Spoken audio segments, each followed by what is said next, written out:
Blocked down in front, rebound, scores! Evan Oakley, here's Farmer on a breakaway, Farmer scores! Short-handed break, Benzine in on Zevnik. Oh, and a great left pad save there. Shot deflected, they score! Colin Stubbs short-handed. You're listening to Wildcats Hockey, presented by Armored Roofing on the Wildcats Broadcast Network. Good evening to you from the K. Yeager Coliseum, where it's time for Wildcats Hockey. Hello and welcome to the broadcast. Ben Horner with you, very excited to be bringing you another great edition of Wildcats Hockey, presented by Armored Roofing here tonight, as the Wildcats look to stay red hot and make it 7 wins in their last 7 games, as they look for the clean weekend sweep over the Rio Grande Valley Killer Bees here tonight. Well, last night saw the Wildcats pick up their 6th win in a row and their 7th in the last 8 contests, as they fought back from a couple of deficits to take a 4-3 win thanks to Nick Farmer's penalty shot goal, short-handed penalty shot goal, I might add, with just over 90 seconds remaining in that contest. It was a topsy-turvy, back-and-forth affair, and it was the 3rd straight game that the Wildcats have needed to mount a comeback to come away with 2 points. However, they were successful for the 3rd night in a row, so as a result, that sees them continue their winning ways. They remain in 2nd place with a record of 14-4-0 and 28 points. That is 1 point ahead of the 3rd place Lone Star Brahmas, who are taking on the Amarillo Bulls tonight. They are 6 points back of the Topeka Roadrunners, who play host to the Springfield Junior Blues here this evening. But last night, the big key for the Wildcats was the line of Beaulieu, Apap, and Colin Staub. They were nearly unplayable at times. Colin Staub and Beaulieu, that showed up on the score sheet, as they both posted a goal and 2 assists in the contest. Tommy Apap had an assist in the game as well, and realistically he was involved in so many more plays than just the goal that he helped set up, as that line has really turned into a powerhouse top line for the Wildcats. It boasts the Wildcats' top 2 scorers, Austin Beaulieu, who is up to 20 points on the year, and Colin Staub, who is up to 17 points on the year after posting 7 points over his last 5 games. Moreover, Colin has 5 points in his last 2 games. Staub really starting to turn it on here in his last year of junior eligibility. He's hungry to get that Division I commitment and help the Wildcats to some wins here in the process, and he has been able to do just that, as he was great in all aspects of the game last night. Good in the defensive zone, strong in the neutral zone, and practically unplayable in the offensive zone. The Wildcats took a 3-2 lead in the 3rd period that would eventually be canceled out, although no harm, no foul, thanks to Nick Farmer's penalty shot goal, I should say. But that play was set up through some good hard work by Colin Staub down along the wall. He won puck battle after puck battle, eventually popped it out in front for Beaulieu from the right wing corner, and Beaulieu was able to sneak it home 5-hole. But that unit has just been an absolute offensive catalyst for the Wildcats attack over the last few weeks, and moreover this week. I talked to Wildcats head coach John LaFontaine about that unit. We'll hear his thoughts on that line in the coach's interview in the first intermission, so stick around for that after the first 20 minutes of play. But to suffice it to say that he really could not have been more complimentary about that unit. We'll see if those 3 can continue their solid play here tonight. Also looking to continue his solid play here tonight, David Zevnik. Last night he made 26 saves on 29 shots to earn his 4th straight win. He's now 5-3-0 on the year. He didn't have the perfect game that we saw him post against the Amarillo Bulls on November the 8th, when he posted his first career shutout, but he was good when he had to be. He made the saves he needed to, and he made some massive saves down the stretch in that 3rd period, 2 in quick sequence from one another. Most notably, a huge glove save on Dean Balsamo with about 33 seconds left. From below the goal line, Balsamo had the entire top half of the net to aim at, and Zevnik just robbed him blind. It was grand larceny with the glove by David Zevnik, and he'll be looking to make it 5 wins in his last 5 appearances here tonight, as he will once again get the nod ahead of Austin Shaw. Well, what's on the line tonight for the Wildcats? Well, as I mentioned, they're going for their 7th straight win. They're also looking for their 11th home win of the year.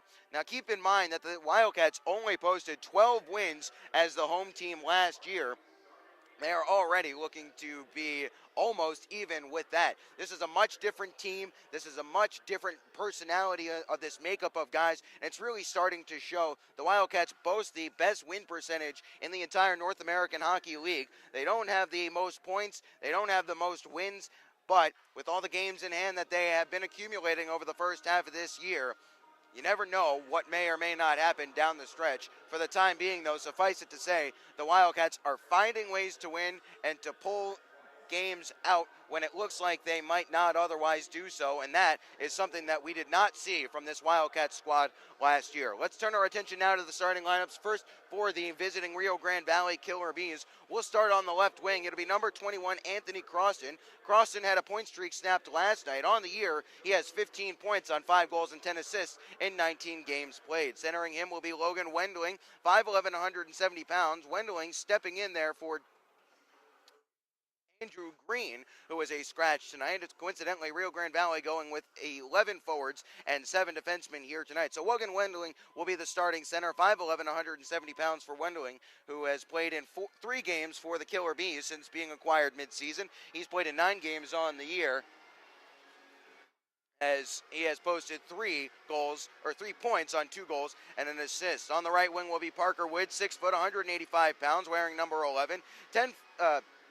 Parker Wood, October 5th, 1994 birth year. He was wearing number 11. He has 16 points on 7 goals and 9 assists. On the blue line, it will be Evan Bell on the left side of the point, 5'11", 187 pounds. The 1997 birth year had a solid game last night, but nothing to show for his efforts. He has 2 assists in 19 games played. Those are the only points for Mr. Bell. Pairing with him will be the newcomer, Adem Arifi, playing in his second game for Rio Grande Valley. 6'2", 200 pounds out of Niles, Illinois. Arifi on the season total has played in 15 contests and has posted a goal and 3 assists for 4 points. However, he has no points to his credit in his action with Rio Grande Valley. And starting in net tonight will be Ben Johansson. Johansson comes into this contest with a record of 5-2-3, a .268 goals against average, and an .894 save percentage. But he was pulled in his, or rather he picked up a loss in his last start, but dating back a little bit farther, he's 2-1-1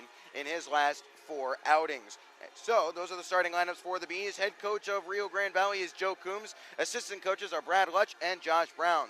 Now for the starting lineup for your Wichita Falls Wildcats. We'll start on the left wing, where it'll be number 28, Kevin Sharazin, standing at 5'10", 165 pounds, out of Jameson, Pennsylvania. The 96 birth year has 16 points on 11 goals and 5 assists in 17 games played. Nick Farmer will be the center. Farmer has been on fire lately. He has 4 goals in his last 3 contests, 6 goals and 8 assists on the year for 14 points in 18 games played for Nick Farmer, who had the game winner last night. On the on the right wing, it's Austin Albrecht out of Flemington, New Jersey, wearing number 27. Albrecht had a goal last night on the power play, giving him 4 tallies on the year and 7 points total. Albrecht stands at 6 foot, 185 pounds. On the blue line, it'll be Matt Cook, the future Air Force Academy Falcon, 6'1", 195 pounds, out of Hastings, Minnesota. He has 13 points on the year, on 2 goals and 11 assists, and he has played in all 18 games for the Wildcats this year. On the right side of the blue line will be Cam Knight. He will head to the University of Alabama, Huntsville next year, but for the time being, he's here with the Wildcats, has played in all 18 games thus far, has 15 points on 5 goals and 10 assists. He stands at 6'1", 190 pounds. And starting in net, David Zebnik, standing at 5'11", 160 pounds, out of Lakeville, Minnesota. The 94 birth year, wears number 30. He comes into tonight's action with a 5-3-0 record, a .278 goals against average, and a .902 save percentage. Head coach of the Wildcats is John LaFontaine in his first season. Assistant coach is Chris Saransky in his second season. Those are the starting lineups, brought to you by Pelicans Restaurant, located at 2301 Midwestern Parkway, across from Midwestern State University. Pelicans Restaurant offers Texoma the choicest beef, freshest fish, and the area's best wine list. Next time you're in the area, be sure to stop by our friends at Pelicans Restaurant for fine dining and great atmosphere. That'll wrap it up here on the pregame show. When we return, we'll have puck drop here between the Wildcats and the Rio Grande Valley Killer Bees coming up just after this here on the Wildcats Broadcast Network. Wildcats hockey presented by Armored Roofing rolls on just after this.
Come to you live from the K. Yeager Coliseum where the ice is down, the lights are up, and we are just about set for Wildcats hockey presented by Armored Roofing. Hello and welcome to the broadcast. Ben Horner with you here on FastHockey.com and the Wildcats Broadcast Network. Thank you so much for making us a part of your Saturday evening as your Wildcats look to make it 7 wins on the trot here tonight against the Rio Grande Valley Killer Bees. Looking to make it a perfect home record here in the month of December as well. They are 4-0-0 at the KY here in November. We'll see if they can make that 5-0-0 here tonight. Ceremonial puck drop out of the way. The Wildcats wearing their home white sweaters will skate from right to left across your screen. That's P to Q across your keyboard. Coming back the other way, Rio Grande Valley wearing their road dark sweaters, black base with the turquoise shoulder plates and the honeycomb numbering as they will skate from left to right. That is Q to P across your keyboard. Looks like it will be Nick Farmer. He'll go against Dean Balsamo. The line of Sumulidis, Balsamo, and Kyle Steffen was a line that really seemed to cause the Wildcats a lot of headaches last night. We'll see if they can shut him down here this evening. Balsamo had 3 assists last night. Either way, it'll be Farmer to go against Balsamo in the draw. Farrell, the referee, brings them together. The puck is down. We are underway in the first period, brought to you by American Classified as the Cats control off the draw. It's Matt Cook along to Cam Knight. He can't get it up ahead to Albrecht, so Knight will have to chase it back into his own zone. Just underway here from the KYC is Matt Cook's outlet pass is spiked away into the crowd, and we'll get the whistle just 19 seconds into the first period, and we get our first play stoppage of the night, and that will bring a face-off in the neutral zone coming on the far side of the ice in front of the Wildcats penalty box area. I'll put this one right at center ice, actually. It'll be APAP to go against Perez in the draw. APAP won it. APAP has it right from Townsend off the faceoff. He tried to work it along to Beaulieu, who was kicked away to the far side corner. APAP will leave it there for Staub. First shift for the 18, 11, and 9 unit. Staub behind the net, poked out in front. Here's Beaulieu. Can't turn around and get his shot away, and picking up the loose puck and clearing it down with the Killer Bees. It's sent all the way down. Will this be icing? Yes, it will. As hustling back was Konstantin Chernyuk, not willing to make the same gaffe that he made last evening, as faceoff will be to the left of Ben Johansson when we get back to it. And I should make a note here about Konstantin Chernyuk. At the midget level, it's automatic icing, so you have to feel that that's probably why he didn't skate back hard on that instance. Off the faceoff, here's Beaulieu right in front, save there from Johansson. APAP looking to pick up the loose puck in the corner. APAP can't win this one, but it's to Staub towards the net, floating around here. Beaulieu hacking at it, and it's still chipping around in. Finally, it skips free. Giroz will move it forward for Rio Grande Valley and send it in deep as the Killer Bees will start up a change. First of this one here is Jake Townsend in his own zone. Townsend with a quick little pass along to APAP. APAP, nice move to change the angle of the forecheck. He'll get to the red line and sweep this one in deep. First to it here on the far side's Oakley. He'll ride off a check, lose possession as Wendling has it there. Skipping around, it's Yeager with a one-timer, and he blasted that one high and into the protective netting. They say it was deflected, however. 18:42 remaining in the first period, and the Wildcats will have an offensive zone face-off upcoming here. Shots on goal in last night's contest were 40-29 in favor of the Wildcats, thanks in large part to an 18-9 margin in that second period. And Rio looked the more eager team in the first period last night. The Wildcats will be looking to get a good, clean start to this one. Here's Kuzmeski towards the net, bouncing around. They'll jam for it. It's popped towards the net. It's loose behind the cage, tucked out in front. Here's Hinchin. He'll spike it back down low. Yeager is there waiting for it. He's sealed off. Oakley coming along to help out as a two-side battle develops. Litviak and Oakley work this one free. Here's Oakley, shot short side, hits the outside of the cage. Johansson didn't have to make a save as the puck is picked up by Rio Grande Valley, and it's moved forward by Adamarifi. It's past Kuzmeski. Hustling onto this one will be Anthony Crossan as the Killer Bees are in the midst of a change. Crossan waiting for some reinforcements here. Kuzmeski took the puck away from him but lost his stick as it's up to the point for a hold. Shot towards the net, saved, juicy rebound, puck loose in the high slot. Wildcats kicking it around here. It's towards the net once more, cleared and skips over the stick of Kevin Clare at the blue line on a loose puck that was dangerous. Adamarifi quickly shakes it along to Kevin Clare, who will wire this one around the boards. There's that quick rim around the offensive zone that the Killer Bees are going to want to try and play here. Falconer pulls his stick free, might start a 2-on-1. It's Lazarus, tries to get it over to Reisinger on the far side, and he wasn't able to reach it. So this scrum will ensue. Trying to work it free are the Wildcats. Kevin Clare is on top of it. The referees are perfectly happy to let this one continue as the puck is worked free. Reisinger has this one. Holds on it. Gives it up to the point for Cam Knight, who kicks it along to Matt Cook. Cook has some trouble with it, so he'll just roll it around the boards. Nice work by Lazarus to grab this one there. Now awkwardly, he tumbles down to the ice as the Wildcats lose possession, and J.B. Baker sends it down. Only as far as Farmer at the red line. Knight back up ahead to Reisinger, who cuts inside. Reisinger for Farmer. Here's Farmer, and he's sealed off it here, and it's stashed away from him as he was crashing down on the goal line. Good active stick there by Johansson to clear the remainder of the danger. As stepping onto this one and looking to race forward, here's Kyle Stefan. Stefan had 2 Rio goals last night as this is picked up and held here by Rob Click at the point towards the net, deflecting around there, and Knight sweeps the rebound away from Balsamo. Knight shoves him off it. It's up to the point where it'll be held in for Kevin Clare towards the net, wide of the cage. Sheridan trying to cancel his man out. Swinging it down low was Kyle Stefan for Rio Grande Valley. 16:30 remaining in a scoreless first period, but the Killer Bees are starting to get a buzz going here. It's down low, looking for Stefan, who was sticked away from him. Now it's Matt Cook. The Wildcats are tired, and at the end of a change, Cook rolls this one along, but put it right onto the stick of Clare. Through the middle of the ice, it's Stefan. He has a step on Cam Knight. Knight with a great cancel job there as he got back behind him. 16:10 remaining. The Wildcats will get the change they need as it's cleared down the ice. Ahead with it there was Van Toyle. Van Toyle, puck is into the Wildcat zone towards the cage of Zebnik. He'll quickly leave this one along here for Townsend. It doesn't reach Bolio on the near side half wall. Chernyuk gives his man a good bump. Softly along there by Townsend behind the net. It'll go for Staub, who leaves it there for Apap on the far side wall. Apap trying to get around Wendling, and he does. Drops it back for Townsend. Townsend will gain the zone at the right wing wall. Here's Townsend, his shot off a stick, and gets to the protective netting. 15:41 remaining in the first period. Ben Horner with you here on FastHockey.com and the Wildcats Broadcast Network as Wildcats Hockey presented by Armored Roofing continues here. We're in the early stages of the first period. No score and yet to see a grade A opportunity quite yet as a faceoff will come to the left of Ben Johansson. Shots on goal, 3-1 in the early stages of this one according to point streak and the big board here at the KYC. APAP will be waved out of the draw, so Austin Bolio will step in. Face-off win there by the Killer Bees. Cleared, but only as far as Staub. Then on the second effort, they're able to hack it to the neutral zone. Here's Bolio. He'll shake it quickly along to Chernyuk. Nice pass along to Staub, but it's offside as APAP had been pushed over the line by a good defensive play by Adamarifi. Otherwise, Staub would have had some space to step into a ripper at the top of the circle.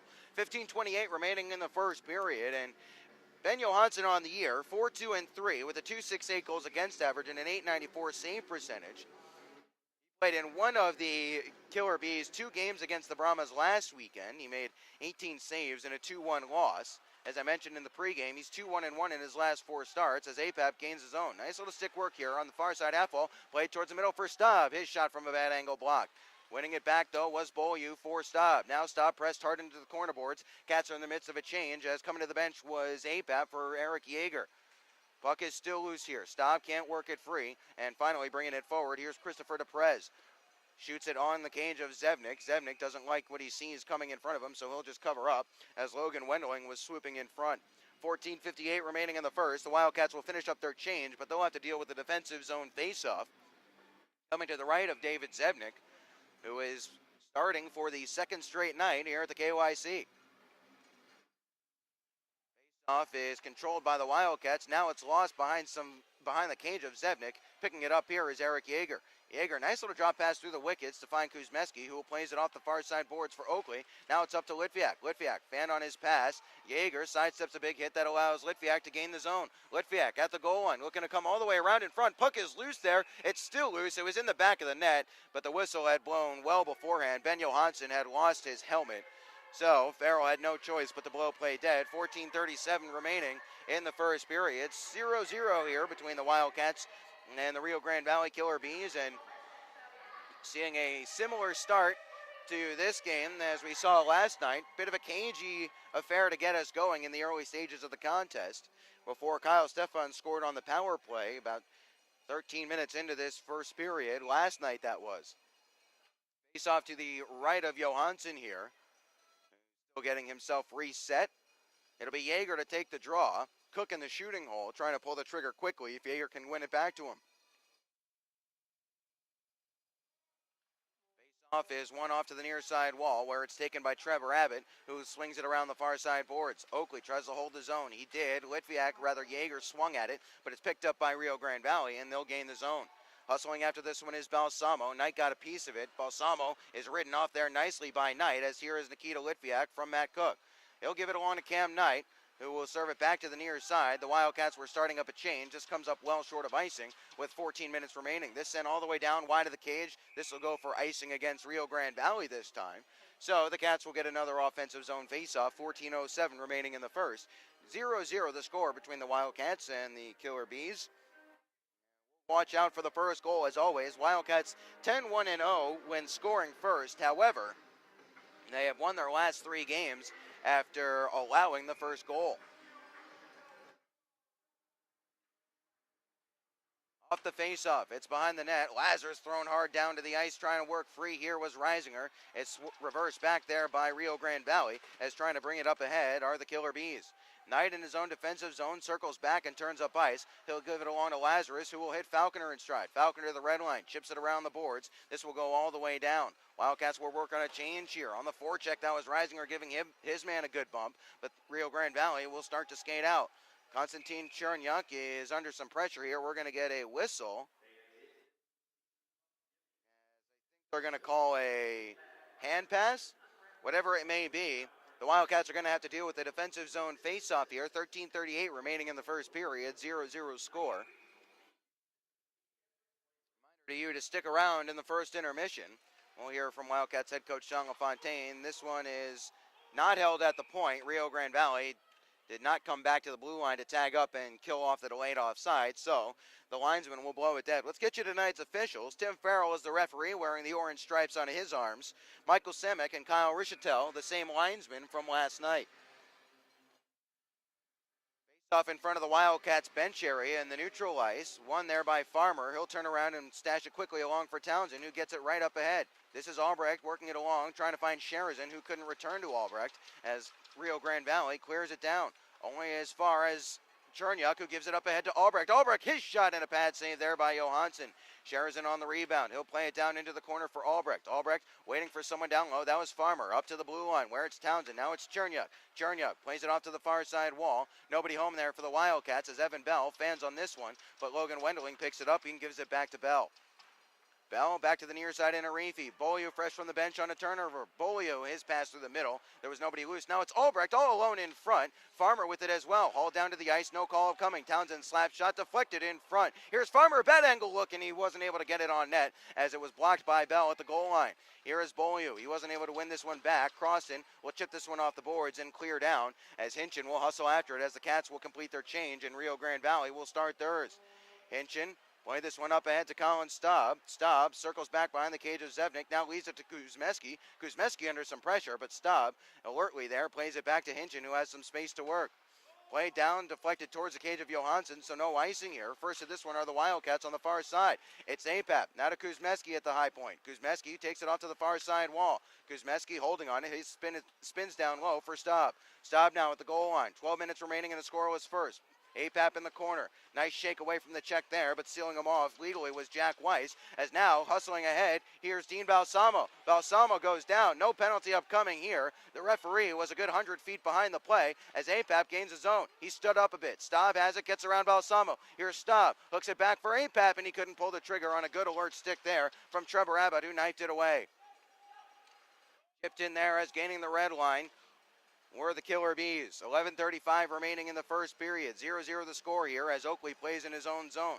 Gives it up the ice to Litviak. Litviak trying to hustle after this one and chase it down and race away, but instead it's picked up by J.B. Baker, who will wrap it off the glass.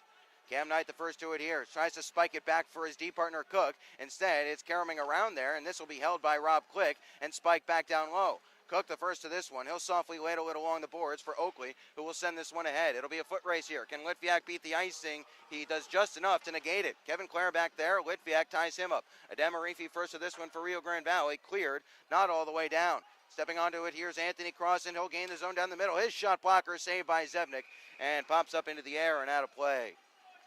Now a little bit extra developing here as Oakley and Crossan having some words. I think we're going to see someone get some penalty minutes as a result. 10:56 remaining in the first as we skate scoreless, 0-0 the score between the Killer Bees and your Wildcats. Oakley will get a couple of penalty minutes out of this, so I think the Wildcats are going to be short-handed out of all of this. It's a roughing call to Evan Oakley. So the Wildcats, who were 4 for 5 on the PK last night, will be on the Gilmore's Collision Center penalty kill for the first time here tonight.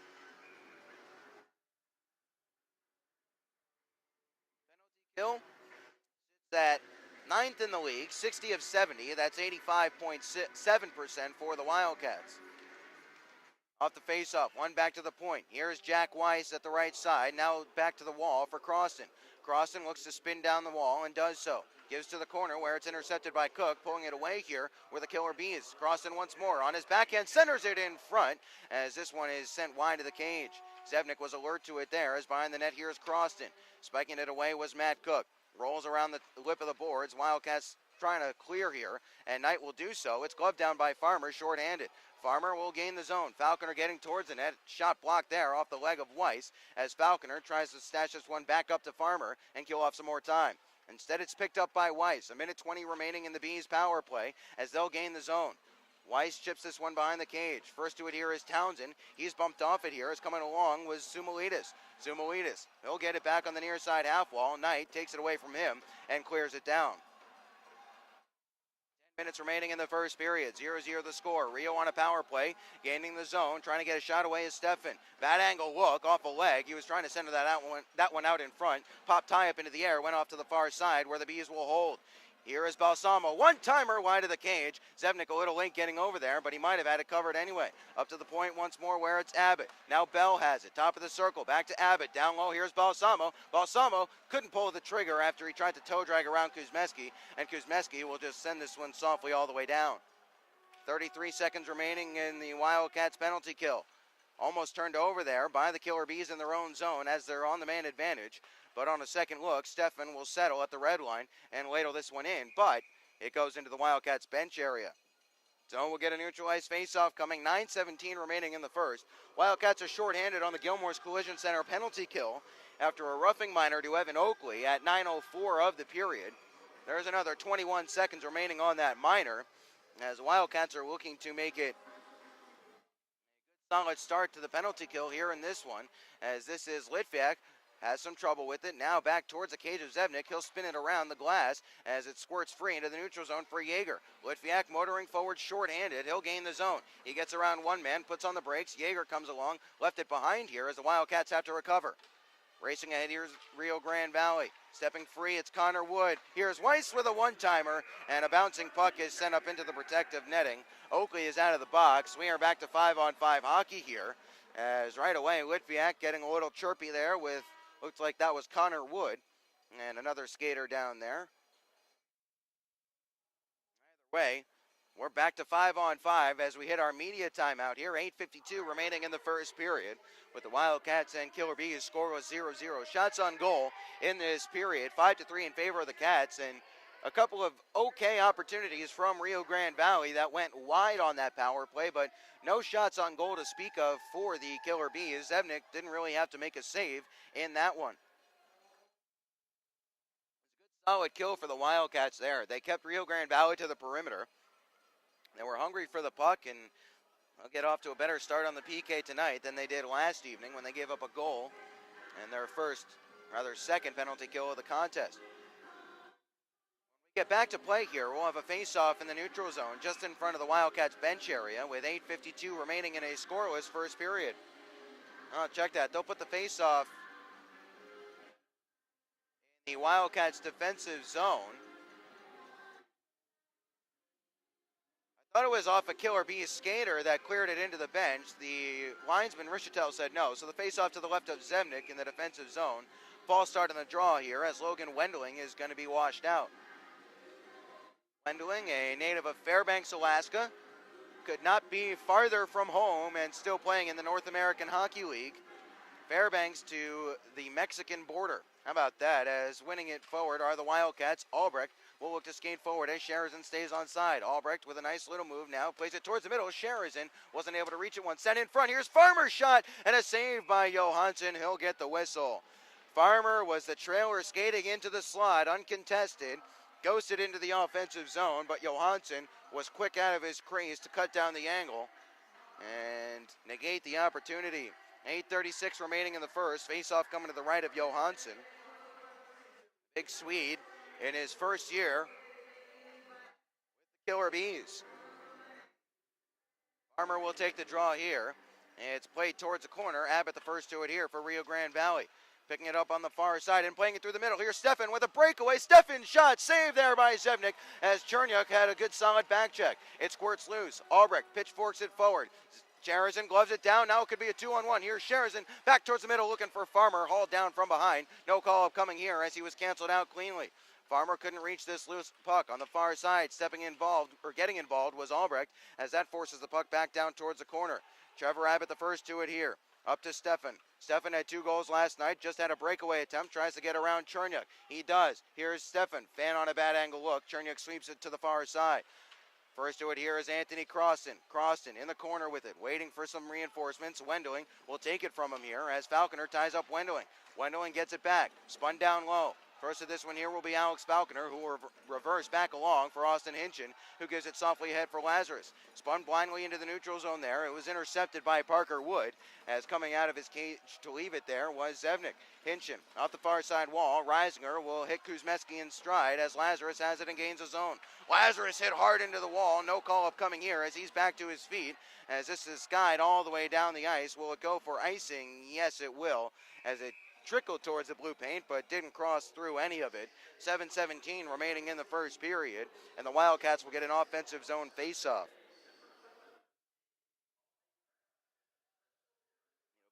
Right of Johansson. Beaulieu, Apap, and Staub out there for the Wildcats. And Hinchin, the defenseman. Hinchin playing in game number 12 tonight. He was not in the lineup last night, back in tonight, as this is up to the point. Kuzmeski will stash this one down low. Ooh, lively carom off the back wall, and it'll be picked up by Van Tool in his own blue paint.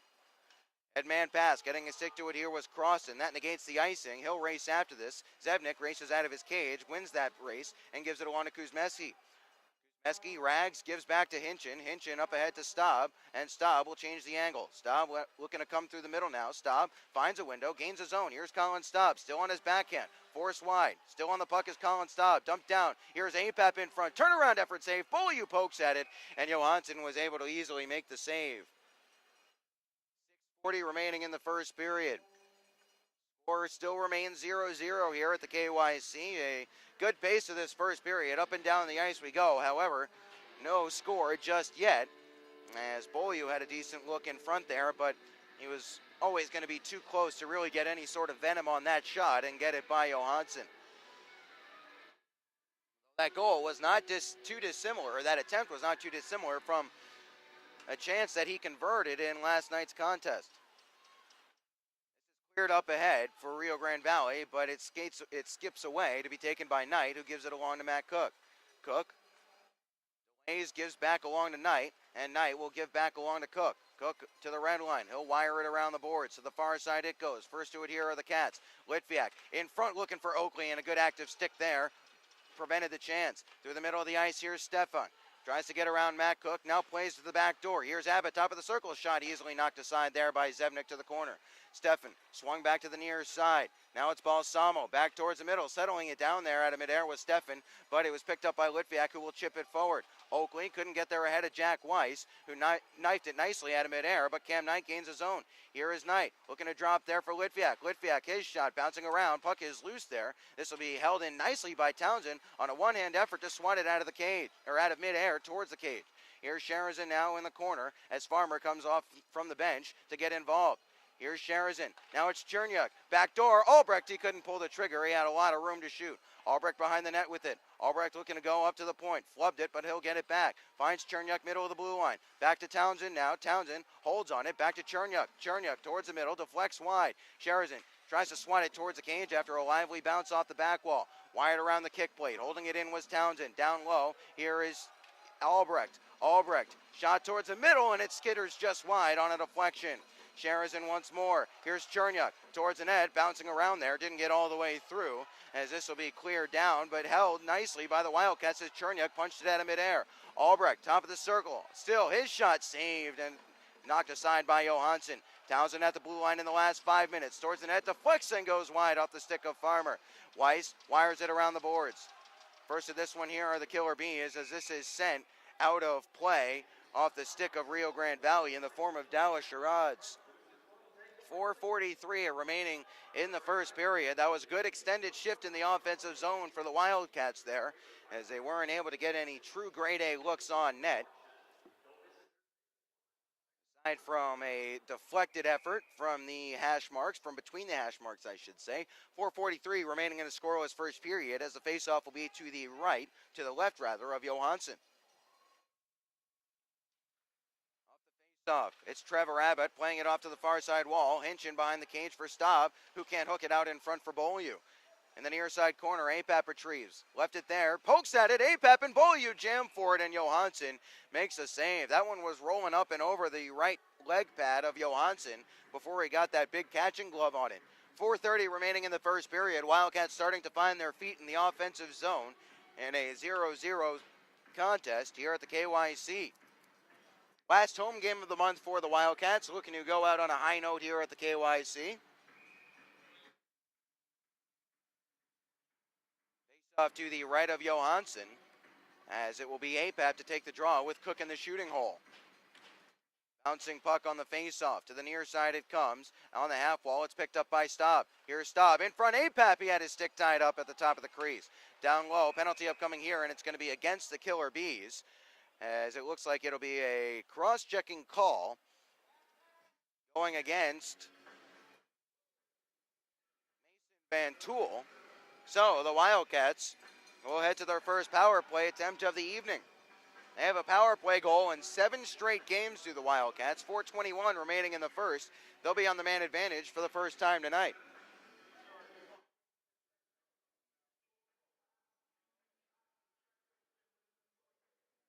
Apap will take the draw. Albrecht out there. He had a power play goal last night. Beaulieu and Staub out there as well. Knight, the man on the blue line, as this is sent all the way down straight off the draw by Rio Grande Valley, and a good start to their kill. Wildcats power play, 21% on the year, 17 for 81, as this is Knight playing it along to Beaulieu. Nice little stick work there by Beaulieu as he tries to get it towards the middle, as this is picked up by Click and sent all the way down the ice. Zevnik leaves it behind his cage, where Knight will swoop back to collect. Wildcats are 13 for 46 on the power play in their last 8 contests. That's 30%. Gaining the zone here is Beaulieu. The puck is under a Killer Bees skater. Coming along to try and pull it free was Albrecht. Puck is still loose here. Albrecht will fish it back to Knight to set up. Here's Knight. He held on a slapper, now walks back to the blue line. Beaulieu has it top of the left wing circle. Back to Knight, middle of the blue line. Knight, backdoor for Albrecht. He kicked it along to himself and couldn't pull the trigger, and this will be picked up by Rio Grande Valley and skated forward. On the brakes here and trying to spin this one down low was Sumulidis. A walk in front, they score! Sumulidis shorthanded, did it himself, and the Bees score shorthanded to make it 1-0, as no one was able to take him off the puck.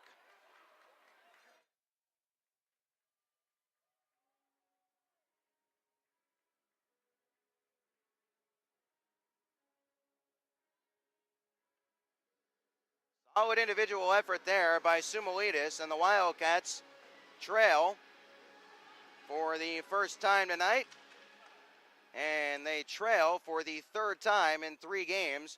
This is the 3rd straight game that they have given up the first goal, and that comes at a time when they had really started to establish their game in the offensive zone, as Farmer will look to motor forward as the Wildcats are still on the power play here.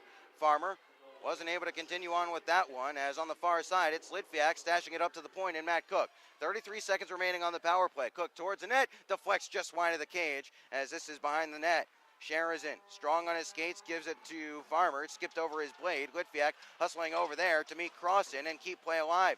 Litviak tying up in the corner now as a two-side battle develops. Trying to work it free is Yeager. He kicked it to himself and will look to give to Matt Cook. Here is Cook. holding on it. Off to the backside, and Litviak top of the circle. Litviak back door. Karam's up to Cook at the point. Cook, shot, goes high and gets the glass. Rimming around, this comes all the way out into the neutral zone. We're back to 5-on-5 hockey as the Wildcats power play went about as poorly as it can, as not only did they not score, they gave up a goal as well. This one is played towards the corner off a leg and deflects out of play. The faceoff will stay down low. 2:14 remaining in the first period, and the Wildcats trail 1-0 after Zoumalidis beat Zevnik upstairs on a backhander, unassisted goal, shorthanded at 16:44 of the first. The Wildcats had 4 guys back in the defensive zone on that play. How Zoumalidis walked through all of them, I'm not sure. Someone hit the off switch in the defensive zone as Townsend gives to Chernuk, who gives it quickly back to Townsend, who can't stash it down low as Rio Grande Valley tries to break out. Townsend has it once more. Turning up ice, here's Lazarus. Lazarus gaining the zone. He'll play towards the corner and going after it as he'll beat Abbott there. Reisinger trying to dig this one loose behind the cage. Lazarus back to his feet and getting involved as well in the last 2 minutes of this first period.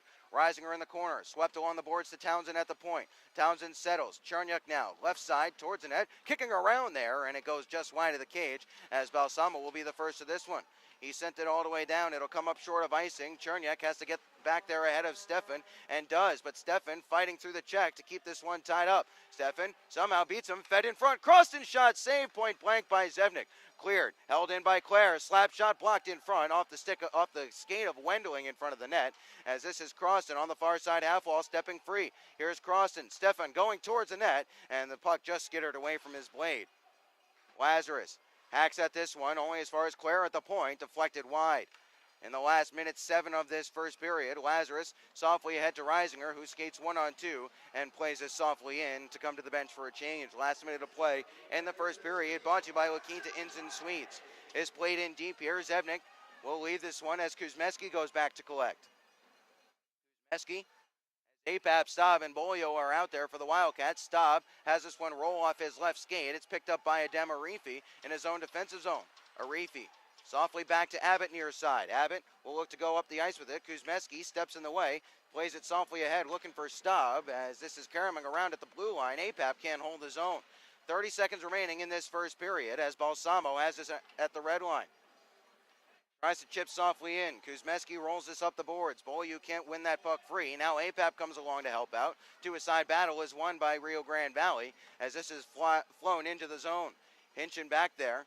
Had some trouble with it. On his second effort, he'll find Staub. Staub spins away from the forechecking Balsamo in the last 7 seconds of the first period.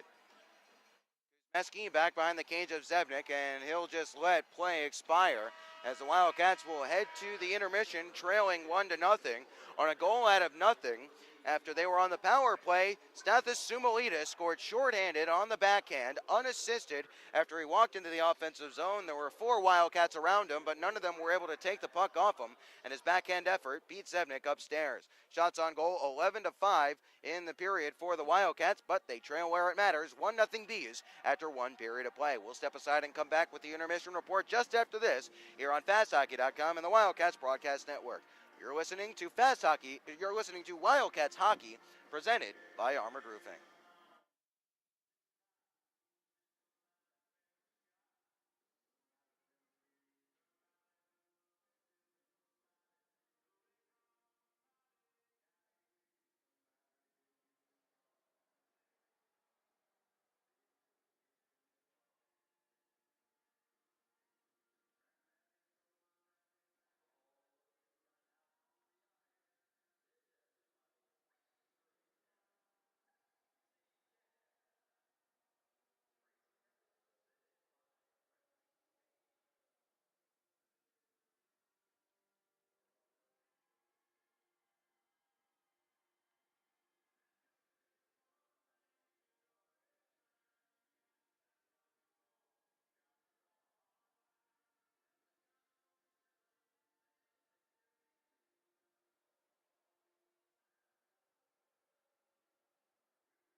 Back at the K. Yeager Coliseum, through 20 minutes of action here between the Wildcats and Killer Bees, Rio Grande Valley holding a 1-0 lead on Stathis Sumalides' shorthanded unassisted goal, coming at 16:44 of the first period. The Wildcats held the edge in shots on goal, 11-6 in that first, but they were unable to make that pressure pay. And in fact, that Rio goal kind of came out of nothing and against the run of play just a little bit.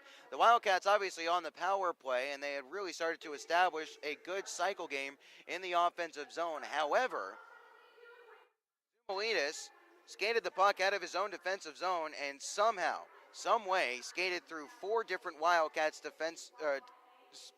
skaters, forwards and defensemen, obviously, in the defensive zone and put a backhander upstairs on Zevnik. And hard to fault Zevnik on that one too much. Maybe he could have been out a little bit quicker to cut down the angle, but that's, I think, being overly critical on Dave, who has had a solid month of November here for the Wildcats. In that first period, the Wildcats did look pretty solid, but in their defensive zone, there are some things that they're going to want to improve. And talking with Wildcats head coach John LaFontaine before tonight's game, he mentioned that the Killer Bees were going to be like a caged animal tonight. They're at the end of a 9-game road trip. They have lost 4 straight, and they're only 2-5-3 in their last 10 games. They knew they were going to come out hungry, and Coach LaFontaine knew that the Wildcats were going to have to match that hunger tonight, as in the first period they did at some points, but not at others, and it was the times when they didn't that burned them. We'll now hear the full thoughts of Wildcats head coach John LaFontaine.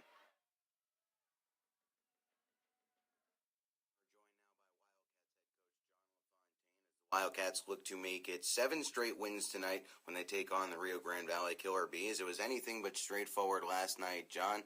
A tight 4-3 win. What were your takeaways from that game? Well, we did a lot of good things first, and especially in the second and third. Ben, we obviously got behind in the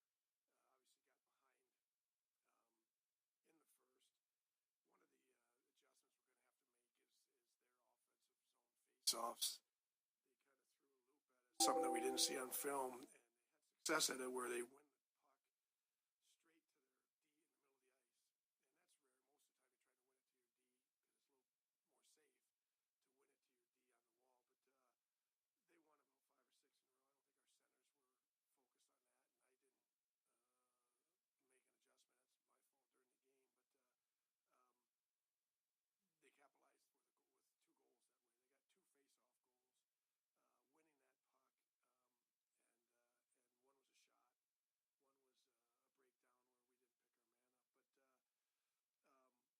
But other than that, in the second or third, our effort was there. Guys were playing hard. Guys were back checking hard, moving the puck. I thought they really played hard against us, and on film they didn't give us a lot, Ben. So we had to work hard for our shots. Was there anything that you saw in that game that aside from,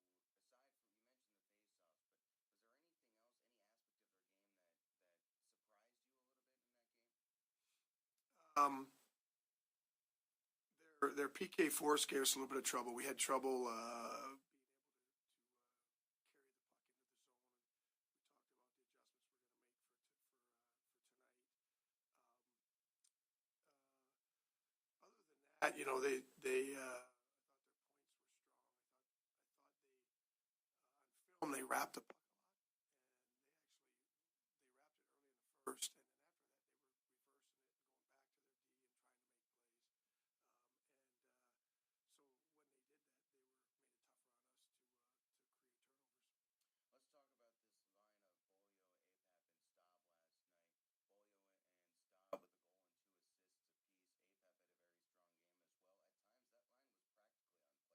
unplayable. Yeah, they had a big game Tuesday. They bailed us out Tuesday also with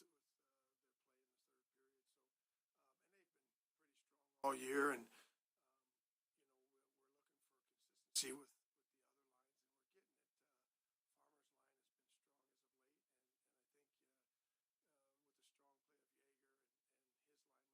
and we're getting it. Farmer's line has been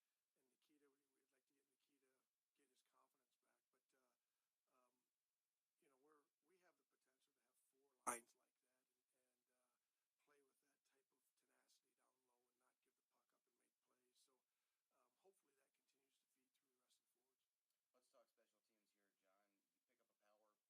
goal. That's the seventh straight game that the Wildcats have gotten a power play goal. And it's not really a coincidence that it's coincided with a surge in wins for the Cats, 6 straight wins, looking for 7 tonight.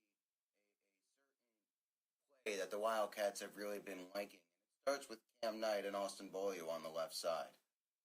Yeah, when we show film after a game, I think the guys are learning from that. Where if we're moving on the power play and not standing still, and we're looking to attack and think before we get the puck, most of the time we can draw these guys out, and then either find guys down low or find somebody open for a shot. And earlier in the year, we weren't shooting. We were trying to make the pretty play, and we when we get away from that, we don't have success. Last night, the first couple power plays, we weren't taking advantage of getting the shot to the net, and where we outnumbering them. And then Knight's goes out there and has two great plays. We almost scored the first time, and then Staub gets it to over to Albrecht the second time.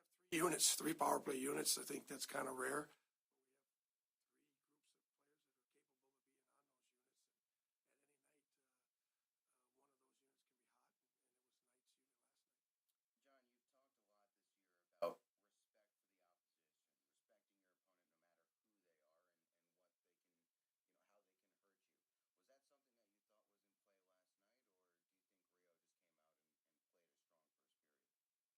I think our guys came out to play. I didn't feel last night that we weren't willing to play and give the effort on defense and play poke and go hockey. I thought our guys knew it was going to be a tough game, knew it was going to be a grind. These guys are like cave wolves right now because they haven't won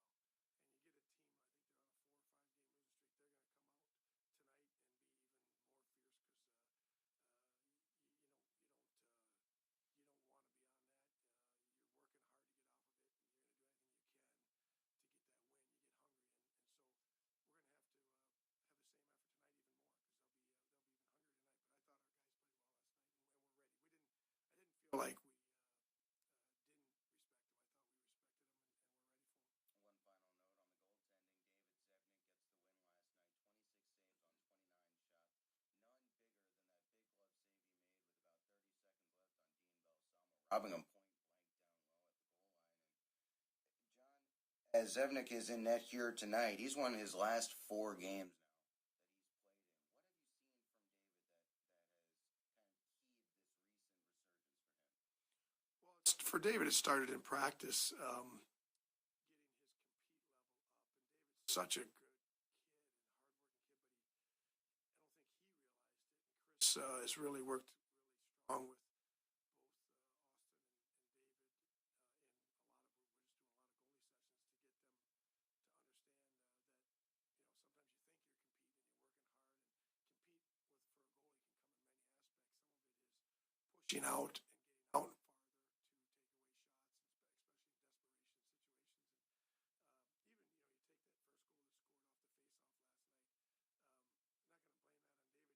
it's just kind of a weird, different type of shot. But if he'd have been deep in his net, maybe early in the year he might have been deep in his net. He's hungry. He's working harder, and when you relate compete level to working harder, it seemed to click for David, and he's been a different goalie since then, and he's playing consistent in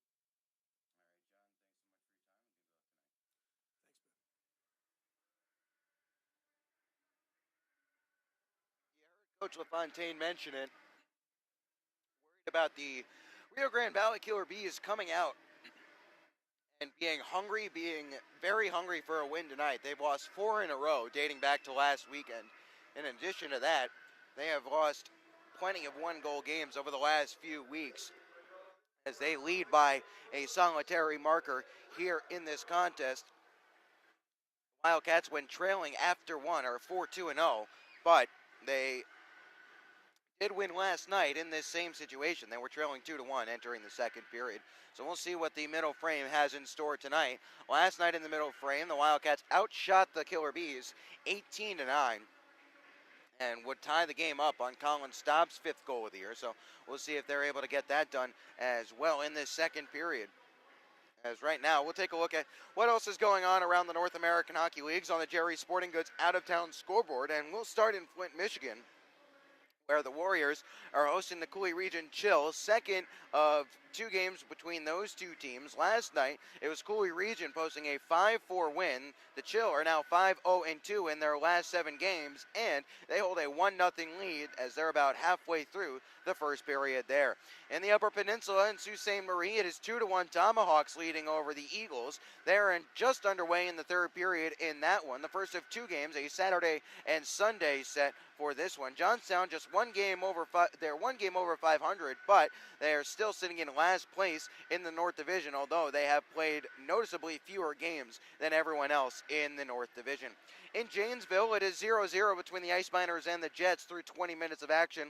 Last night, Janesville picked up a 3-1 win. They've now won 6 of their last 7, as they're looking to make it 7 of 8 here this evening, but they are deadlocked 0-0. By the way, quick note, that is now 2-2 in Sault Ste. Marie between the Eagles and Tomahawks. Northern Minnesota, it is 1-0 with the Wilderness leading the Austin Bruins. The Bruins still sit in second place in the Central Division, but they have really been struggling lately. Austin just has 2 wins in their last 8 contests, and they lost last night 3-1 to Minnesota, who have now won 4 of their last 5 and are up to second in the Midwest Division. 1-0 the score through 1 period of action there in favor of the Wilderness.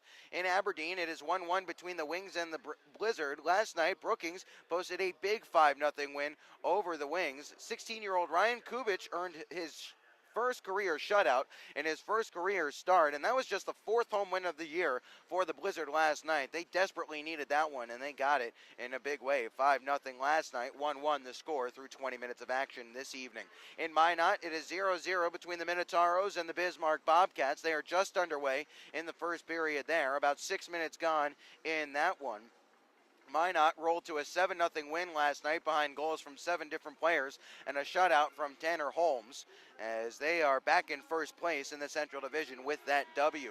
Later on tonight, Kenai River plays host to the Wenatchee Wild. Wenatchee posted a 6-1 win last night thanks to 4 goals in the second period. And later on, Fairbanks hosts the Minnesota Magicians, looking to finish off the weekend sweep after a big 7-2 win last night that featured 5 goals in the second stanza. That'll get underway at 7:30 Alaska time. Let's take a look at what's going on in the South Division, as in Lone Star, it is 0-0 between the Brahmas and the Bulls in the Battle of the Cattle. Last night, Lone Star picked up their 8th straight win on a 5-2 triumph to remain undefeated at the NITEC Center.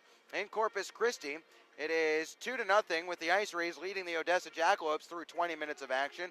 Odessa has lost 7 straight and 13 of their last 14, and you start to wonder when the heat might be turned up on that coaching staff there in Western Texas. Topeka playing host to the Springfield Junior Blues in an out-of-division matchup. 0-0 the score through 20 minutes of action at the Kansas Expo Center there in Topeka.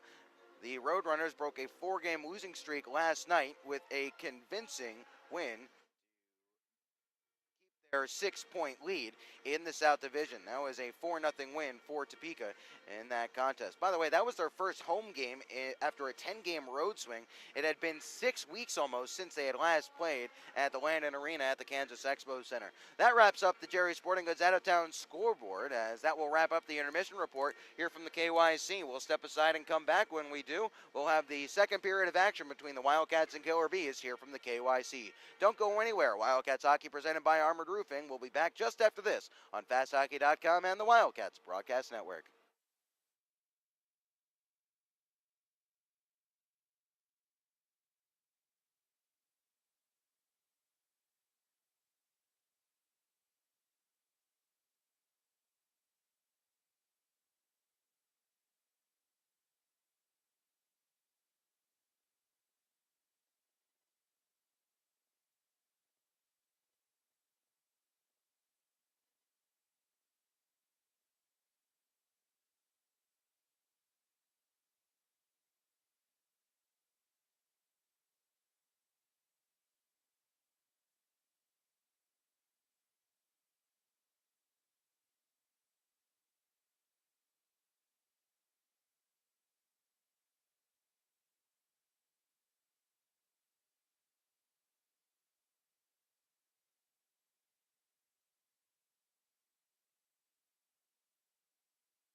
Back here at the K. Yeager Coliseum, Ben Horner with you on FastHockey.com and the Wildcats Broadcast Network as we're set to resume Wildcats hockey presented by Armored Roofing.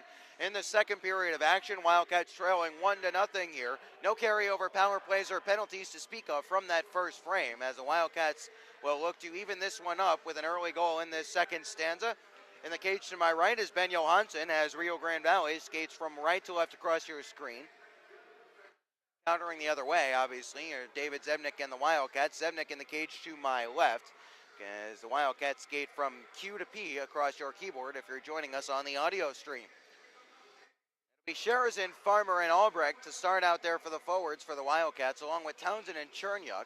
They'll go against Balsamo, Kyle Stefan, and Stathis Soumalides, tonight's goal scorer. As the puck is down, we're underway in the second period. Brought to you by American Classified as Townsend gains his own. This sent all the way down. I thought Farmer got to stick to it. Either way, icing is negated. Whatever the reason for it, we play on. Unable to step in front of Soumalides was Albrecht, so Soumalides will come forward. Good back check here by Sherzin to take it right away from him. He'll fight through the check and play it up to Farmer. Farmer takes a big extra shot there, gives one back in return to Adem Arifi, as those two quite acquainted with each other from Arifi's time in Amarillo. Farmer gives him a good hard bump behind the cage of Johansson here as the Wildcats are unable to hold the zone. In front of Chernyuk, this wired around the boards here by Soumalides. Back to collect here is Townsend as Zebnik left it there, and it's played along. Staub gets a stick to it as this is skipping into the offensive zone of the Wildcats, and Apap will jab it down low. Rob Click first to it here for Rio Grande Valley. Under pressure here from Staub as Apap rolls this one up the boards. There was nobody at the point stepping down to help out. Gaining the zone here are the Killer Bees. Off to the near side. Shot, glove save, puck loose, and Knight will pick this one up and scoop it along to Apap. Apap rolls it off the back wall. Nobody there to corral. Click will step down and hold in as Beaulieu ties him up. Connor Wood tied up in front of the net was a Killer Bees skater. That was DePrez there as this is cleared up ahead by the Wildcats. Apap on his backhand will stash it into the offensive zone. He didn't get it all the way down low as DePrez will play this one along to Click in his own zone. On the far side, Click up ahead along the half wall. This chip forward here as Croston will go to meet it. Croston takes it behind. Now looking to center out in front here as on the puck here is Croston. Turning around, shot is skittering wide as Oakley picks up the loose puck. He'll settle in his own zone, bump off the back wall for Matt Cook, who plays it up the ice looking for Yeager. It worked its way along to Litviak. Litviak cutting towards the middle. Toe drag, shot, save, rebound. Oakley shot, scores! Evan Oakley following up the play. The Cats tie this one up less than 2 minutes into the second. We are even up at 1-1. Oakley followed up a rebound from Litviak's shot. It's 1-1 on Evan Oakley's 6th goal of the year.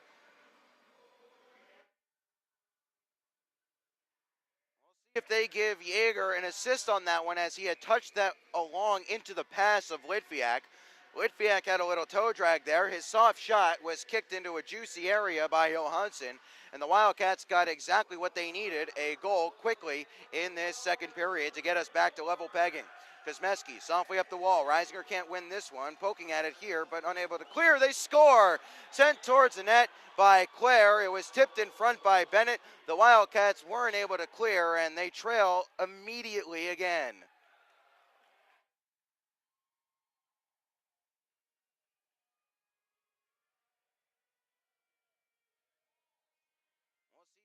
Who they give that one to. They hadn't even had time to post the Wildcats goal into the box score.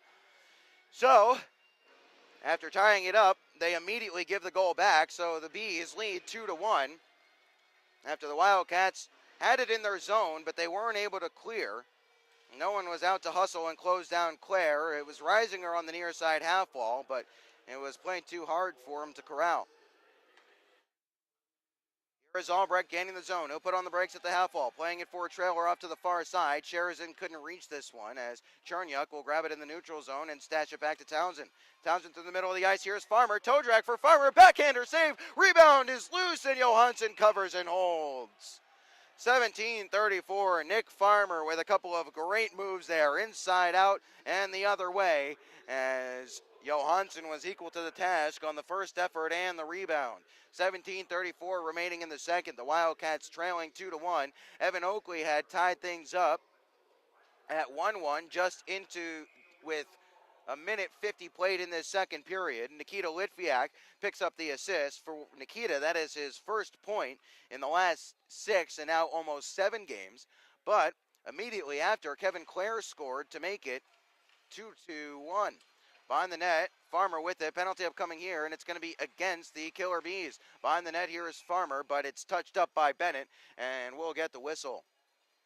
It's going to be contact to the head against Rio Grande Valley. We'll see who skates over to the sin bin, but the Wildcats are going to be back to the man advantage. They're 0 for 1 tonight. 2 minutes, contact to the head by number 22. That is Zach Bennett. I don't know if David Zevnik ever saw that effort from Kevin Clare, because he never reacted. And in fact, I think the Wildcats didn't even see that shot coming. It snuck through so much traffic.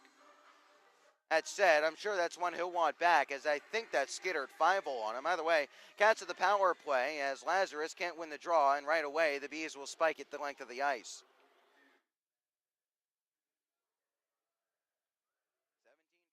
17-15 remaining in the second period. The Wildcats trailing 2-1. They had tied it up but gave the goal right back. Gaining the zone here is Reisinger. Reisinger will curl away at the half wall and play up to the point. Cook couldn't reach it here. Now it's going to be a foot race, as coming to the bench for a change instead of hustling after it was a Bees skater. Townsend up the ice. Headman pass to Oakley. Oakley gains a zone around one man. That was Kevin Clare, but Jack Weiss is there to pick this one up, spank it off the glass and down. Cook at his own blue line will look to play it ahead here, as the Wildcats have a minute 20 remaining in the power play, and they can't get set up. Now racing forward shorthanded. Here's DePrez at the circle. DePrez has a step. Good stick there by Matt Cook to knock the puck behind the cage. Townsend will pick this one up and look to spin this one along. Softly back to Matt Cook. 16:30 remaining in the second, as the Wildcats are changing up their power play unit here. Staub getting out there along with Albrecht and Beaulieu. Cook slowly, softly through the middle of the ice, chipped forward. Staub hustling after this one. Weiss and a teammate hustling back here, as a nice job by Staub to tie his man up, as Lazarus comes along to support in a to-his-side battle in the near side corner. Staub still not able to work it free. Lazarus finally does work it free. Knight has it, looks to set up a man. This is Apap towards the net. Shot save, and in the high slide, it's clear, not all the way down. Good keep by Knight. 35 seconds remaining in the power play. Beaulieu holding, walking towards the middle. Beaulieu, high slot, shot, whistled it wide of the cage. Albrecht turned around. He was trying to get over to the puck to keep the zone. He wasn't able to do so, as clearing it all the way down are the Killer Bees. 20 seconds remaining in the man advantage. Quickly up ahead, could be a 3-on-0. Beaulieu into the zone. Here's Beaulieu, fans on it, back towards the middle. Puck is still loose there, and somehow the Wildcats don't even get a shot on goal out of a potential 2 or maybe 3-on-0. Behind the cage with it, Apap will force it into the corner where Staub pulls free. Albrecht is in front with it. Staub behind the net, stashes off to the far side corner. Beaulieu softly up to the point for Knight. Quickly to Albrecht, top of the circle, back to 5-on-5. Albrecht's shot is blocked here by Abbott, as out of the box is Matt Bennett.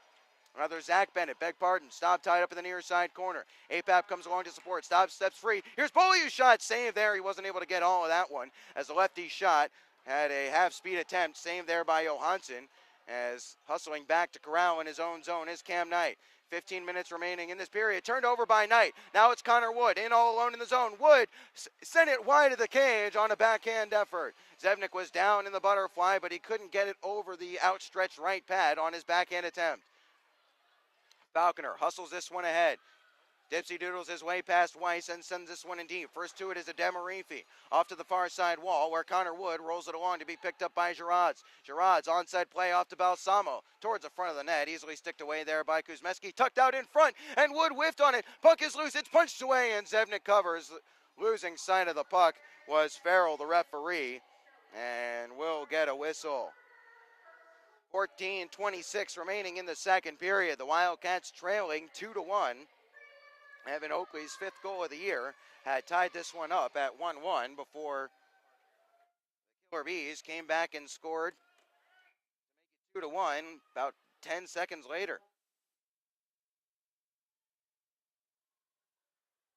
Face off to the right is one. Here's Parker Wood with a one-timer, and that goes high and gets the glass. Here's Rob Click now towards the middle. Puck loose there at the goal line. It's still loose, and jamming for it and holding on here is Logan Wendling. Wendling in the corner, touches it for Wood, who spins it out in front. Shot blocked, caroming around. It's picked up by Hinchin. Hinchin skates through some traffic, but it's picked up by Litviak as Litviak dances his way around. Crashing the net, it's Oakley. Litviak shot backhander was deflected and gets the glass. Trevor Abbott first onto this one for Rio Grande Valley. Off to the right wing side, now back through the middle. Here's Stefan. Hinchin gave him a good hard bump as Zevnik covers up a bouncing puck. Stefan gives Hinchin a little extra shot afterwards, and now they're going to go at it here as those two come together and exchange pleasantries. 13:52 remaining in the second period as Hinchin gets acquainted with Kyle Stefan. 2-1 the score in favor of Rio Grande Valley. Stefan is going to get some time in the sin bin. They might give Hinchin a couple minutes to cool out as well. It was Stefan who came back and initiated contact with Austin Hinchin. It looks like both of those guys are going to get some time to think about what they've done. It's going to be 2 minutes for roughing for both, and we'll stay at 5-on-5. Shots on goal, 17-10 in favor of the Wildcats in the game, but they trail where it matters, 2-1, as the faceoff will be to the left of Zevnik. Falconer will take the draw here. He'll go against Christopher DePrez. Corner by the Wildcats. Reisinger will retreat behind the safety of Zevnik's cage. Now looks to motor ahead. Soft little drop pass to hit Townsend. Now along to Chernyuk. Back to Townsend now. Townsend up ahead for Falconer. Falconer pokes at it. Loses possession as this one skitters down low towards the offensive zone. Behind the net with it, here's Lazarus. Couldn't handle the pass. Kevin Clare comes along to pick this one up as Clare ramps this one off the glass. Chernyuk, oh, he's hit down as gaining the zone. Here is a chance for DePrez, and he was forced wide as the puck went sent away to the far side wall. Chernyuk, nice move there. Now he'll force it up ahead softly. Lazarus, Townsend sticks it along, and dangerously so, as looking to pick the pocket was Zumalitis. Zumalitis racing away, trying to get first to the loose puck here behind the cage of Zevnik. Townsend will be the first to it here. He'll bump it back off the wall, and Lazarus in his own zone will turn up ice. Here is Lazarus to Reisinger. Reisinger through the middle now, trying to take it wide. His shot saved, rebound is spilled, and it'll be picked up by Zumalitis. Cleared, not out. Farmer will hold his own momentarily, but on a second attempt, Trevor Abbott corrals and skates free. Got to stick to it there on the far side, so no icing. Knight wasn't able to find Matt Cook with his little dump there, as this is Farmer shoveling it up ahead for Sheridan. Could be a 3-on-2. Hard pass cross ice. Albrecht looking to skate onto this one. Albrecht, one-hand swing on the puck. He wasn't able to beat Abbott back there, but Sheridan is first to it. Farmer comes along trying to help out. Two-a-side battle in the far side corner. 12:25 remaining in the second. Farmer has it. Now it's Sheridan once more. In front for Knight in the high slot. Shot, and he missed the net and went up into the protective netting out of play. From just above the hash marks, Knight had his shot deflected out of play. Point blank save by Ben Johansson. 12:19 remaining in the second period. Wildcats trailing 2-1, but Farmer almost set up Cam Knight for a snipe there for the top corner, but Johansson made the save. Johansson has spilled some rebounds thus far, so the Wildcats will have to keep that in mind. This sent all the way down should go for icing, and it will, as Cook will hustle back to be the first there. So 12:13 remaining in the second. The Wildcats trailing by a goal. We'll have an offensive zone faceoff coming up to the left of Johansson. That was only the third time, by the way. This is only the fourth game of the year, beg your pardon, that Amarillo has finished the first period with a lead. As Knight will have this one off the faceoff. Looks to play towards the middle. Instead, it's intercepted and hooked out to the neutral zone, where Matt Cook retreats and plays it quickly up ahead for Bolio. Bolio, nice little stick move through some traffic here. He'll fend off a slash, chip it in, and go in after it. First to it here behind the net. Bolio can't get there ahead of Click. Stepping up nicely was Matt Cook. He held his own, but sprinting away, here's Rio Grande Valley. Gaining the zone. Here's Wendling. He'll put on the brakes, slow things down. His shot blocked there by Cam Knight. Reverse behind the cage. APAP couldn't reach it. Connor Wood has some trouble with it there. He'll lose his feet, but not before he played it along to Girards to the high slot. Shot off a leg there in front, as picking it up is Colin Staub. Staub 1-on-2 as Bolio gets up with him. Here's Staub. Nice toe drag, but he's forced wide here and loses the puck towards the middle. It's loose in the slot. This is picked up by Rio Grande Valley, but unable to hold on to it. Here was Parker Wood. So Townsend back in his own zone. Didn't have a passing lane to Chernyuk. Now he'll skate it all the way behind the net, and Chernyuk sweeps it off the boards. First to it here was Litviak. Loose puck here. Yeager couldn't grab this one. Litviak intercepts. Yeager gets it back. Floated up into the air where Jack Weiss gloves it down as Rio holds his own. Litviak, rather Yeager. Finally, it's force-free, but not out. As holding the zone, here's Deprez. Rio starting to get a good shift going here as the Wildcats have had a couple of chances to clear the zone, but they haven't been able to do so quite yet. Rio trying to make him pay for that. 10:50 remaining in the second. Finally, the Cats clear the zone. Jack Weiss quickly along to a Demarifi. Arifi chips in. First to it here is Townsend. Back up the ice for Oakley. Oakley hits Litviak. Now Litviak might have a step. Litviak down on a knee as he had lost an edge as this is rolled up and out of the zone by the Killer Bees. Townsend the first to it here for the Cats. Litviak, nice little stick work here as Oakley to his left. Here's Litviak back for Oakley, and he couldn't pull the trigger as the pass was in his skates. As Litviak and Oakley are starting to combine well, and those two will come to the bench for a change as Reisinger and Lazarus are out there for the Cats. 10:15 remaining in the second. 2 on the score in favor of the Bees as Reisinger is back in his own zone to chip this along for Cam Knight. Knight under some pressure here. Oh, look out. Turnover in the slot, and it's blocked. The shot didn't get all the way through. Reisinger looking to step forward. Lazarus will accept the pass and gain the zone, but offside here as Reisinger was a little early over the blue line. 9:58 remaining in the second as and Kyle Steffen are both out of the box. They had served their 2 minutes for roughing. Both of those coincidental minors, 6:06 of the second period. 9:58 remaining in the second. The Wildcats trailing 2-1 here on a goal from Kevin Clare. Both goals for Rio Grande Valley have come unassisted thus far. We'll see if that holds true through the end of the game. I thought someone had played it up to Kevin Clare, although it might have been a Wildcats man who was trying to clear it out, but wasn't able to get it past Clare. And then it was a quick little wrist shot that somehow snuck through about 6 or 7 bodies in front of the net. That's where we stand, as the Wildcats are looking to make it 7 wins in a row, but they're going to have some work to do here against the Rio Grande Valley Killer Bees. Faceoff will be in the neutral zone when we get back to it here. Second period has been a big one for the Wildcats this year. Not as big as the third, mind you, but they're outscoring opponents 23-17 in the middle frame. The third period is where they're doing most of their damage, 35 goals in the third of 77 total. So a shade under 50% there. Farmer wins the faceoff forward, plays it to the far side wall, and first of this one is Sharazin. Sharazin goes to the corner, plays in front for Farmer, and it's sticked high up into the air and caroms around to the near side wall. Glove down in the neutral zone by Knight. He'll play it off to space where Matt Cook has it in his own zone.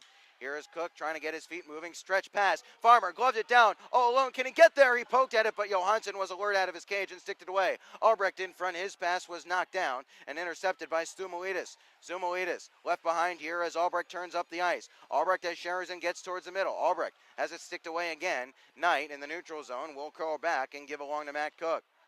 Farmer has had a couple of those plays where he's leaked into some space. Farmer towards the net. Rebound is there, and Weiss will pick it up for Rio Grande Valley as the Cats try to keep play alive on the forecheck.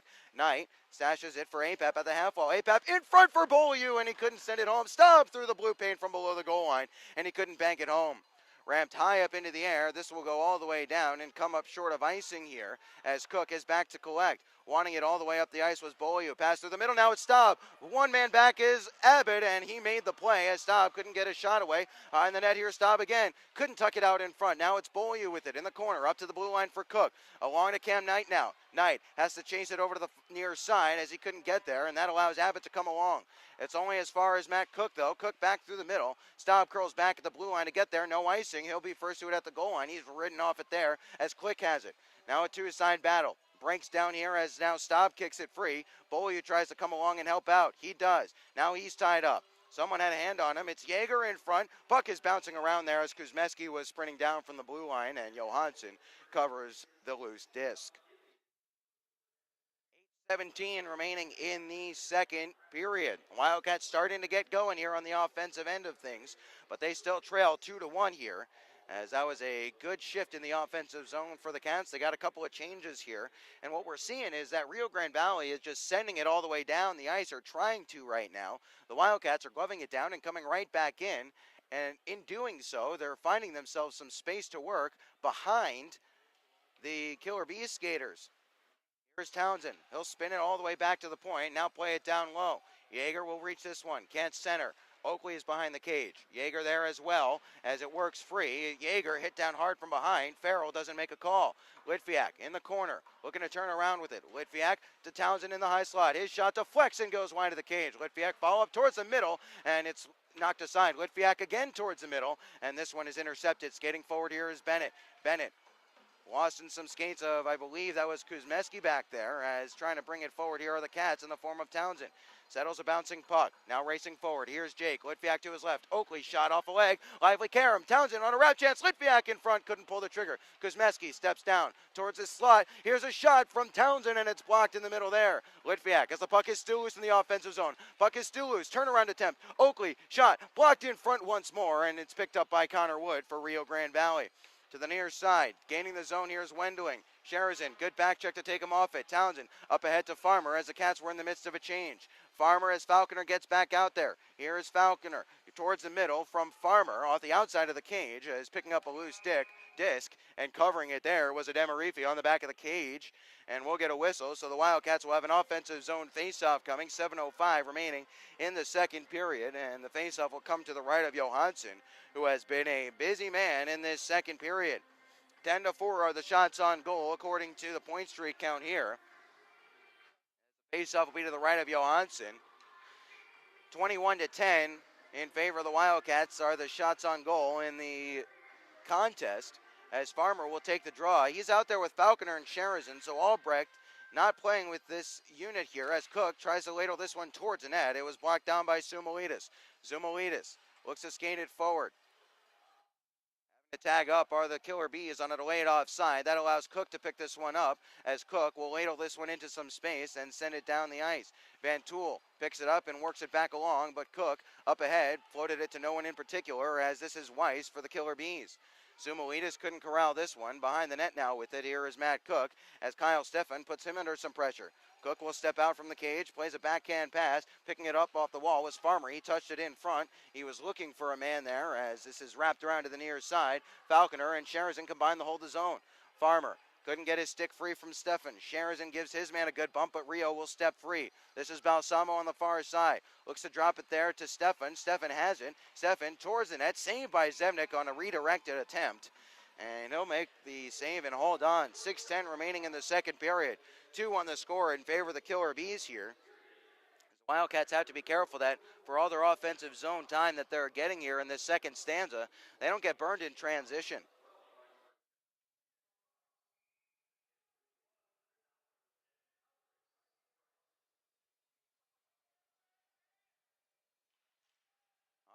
Off, it squirts off to the far side corner, trying to work it free are a couple of guys from both sides. It's still in the corner as well for Rio Grande Valley.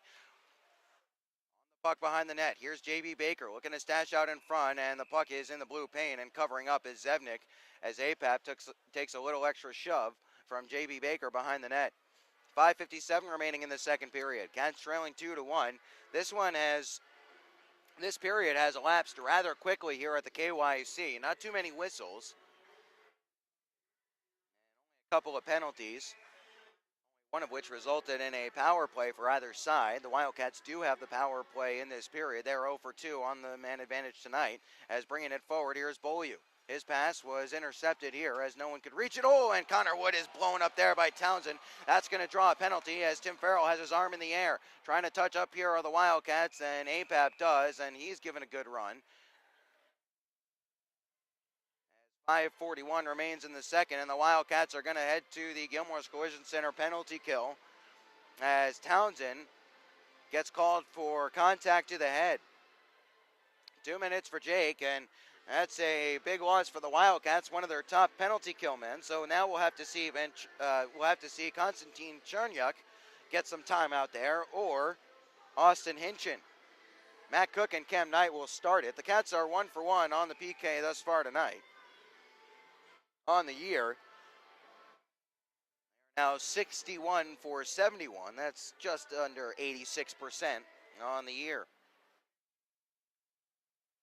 Zumalitis Behind the net, he's ridden off it there by Cam Knight. Yeager ties his man up as Knight gives it along to Cook. Cook rolls it around the kick plate, but he couldn't clear. Weiss holds in at the right point, gives to a man at the top of the circle. Backdoor pass is sticked away from Abbott. Now trying to hustle there and send it down the ice was Yeager. He'll give it up ahead, and Oakley just couldn't reach that one, or it might have been a one-on-one chance shorthanded. Here's Balsamo gaining the zone. Played in deep. Zevnik looking to stick this one away as this is picked up here by Zumalitis. Near side wall, he'll play it up the boards where Bell will hold it in. Towards the net, this one is kicked away here by Cook. Bouncing puck is settled by Rio. Turnaround shot blockered away there by Zevnik from the stick of Steffen as sending this all the way down the ice. On the fly was Yeager as Yeager is upended behind the play. Should have been a penalty, but Farrell wasn't looking. Tough one for Farrell as that was a good 40 feet behind the play. Anyway, we continue on. 4:40 remaining in the second. A minute remaining in the penalty to Jake Townsend as Croston, his counterpart, gains a zone. Croston gets around Hinchin. Puck is centered in front as this is picked up by Farmer. He'll race away shorthanded. Farmer 1-on-2, now 1-on-4. He'll chip it past a man there and going after it to kill off some more time. Good hard bump given on Croston there behind the net. Farrell says that's a good legal hit as this is picked up by Abbott in his own zone as toe picking. Embarrassingly was Wood. He's back to his feet. He'll bring it forward. Croston gaining the zone for Rio Grande Valley in the last 4:10 of the second period. Up to the point. Abbott shot, save. Puck is loose. Kuzmeski chops at this one, punches it free, and will look to skate ahead. Here's Kuzmeski trying to get around Van Tile. He does. Getting into the corner is Kuzmeski. He'll let Van Tile take this one as now he'll work him over and try to kill off some more time. He'll hustle back into the neutral zone to get back into position. 10 seconds remaining in the penalty to Jake Townsend. 3:45 remaining in the second as the Cats trail 2-1. Here's Shane Kuzmeski. Beaulieu will chop at this one. It's poked free. Townsend is out of the box. We're back to 5-on-5 as it's up ahead for Townsend as Beaulieu and Townsend gain the zone. Shot! Whistles wide of the cage. It was sticked up away by Ben Johansson. Townsend knew what he was doing 100% of the way. That was a pad pass attempt as he was looking for Beaulieu, crash in the middle. 3:32 remaining in the second period, and the Wildcats are back to even strength and trying to even this one up at 2 goals apiece before the end of the second period. Faceoff will be to the right of Ben Johansson, who has made 21 saves on 22 shots tonight. Falconer will take the draw. Around the near side, awkward bounce off a glass support. Knight took his man down, no call upcoming. Knight couldn't hold the zone, however, as Reisinger has to hustle to grab this one. He'll stash back to Falconer to settle. Up ahead for Lazarus. Lazarus will poke at this one and hit the linesman, Samek, there, and that allows Rio to regain control. Back in his own zone, Lazarus gave it up to Wendling. Wendling through the blue paint, nobody there on the back door, as Reisinger picks this one up for the Cats. Nice little fishy pass up ahead to Matt Cook. Cook left this one behind, however, as he can't touch up, and he will, rather than let Rio try and race away. So the faceoff will be moved all the way down to the Cats' defensive zone, it looks like. 2:59 remaining in the second period. They trail 2-1, as Rio is starting to play some solid defensive hockey. The Wildcats are getting into the zone, but they're not able to get out in the slot without any traffic in front to get any grade A looks.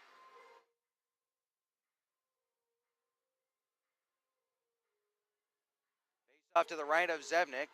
It's one back by the Bees to the point where Abbott slings it along to Click at the right side. Shot save. Puck is loose there and it's blocked on a point blank chance.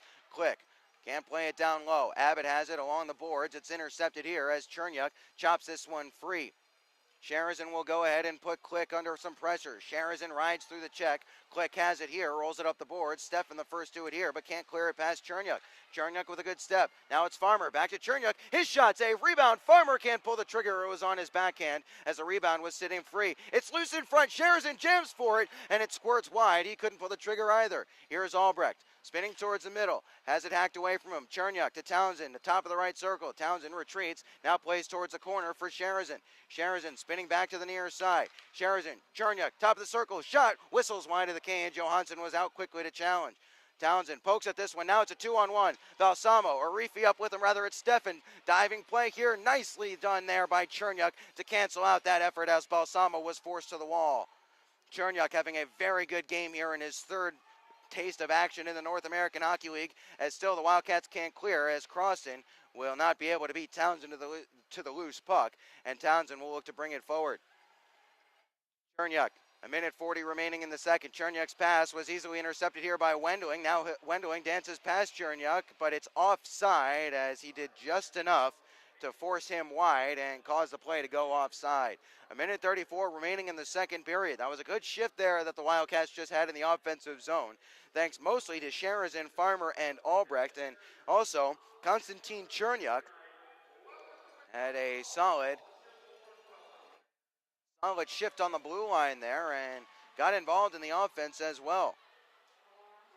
Picking it up is Claire. He's given a good hard bump for his trouble as he runs this one all the way in deep. Cook clears but not out. Toe drag to the middle of the ice. Puck is loose at the doorstep and it's knocked away from danger as Croston couldn't get this one away. Here's Oakley.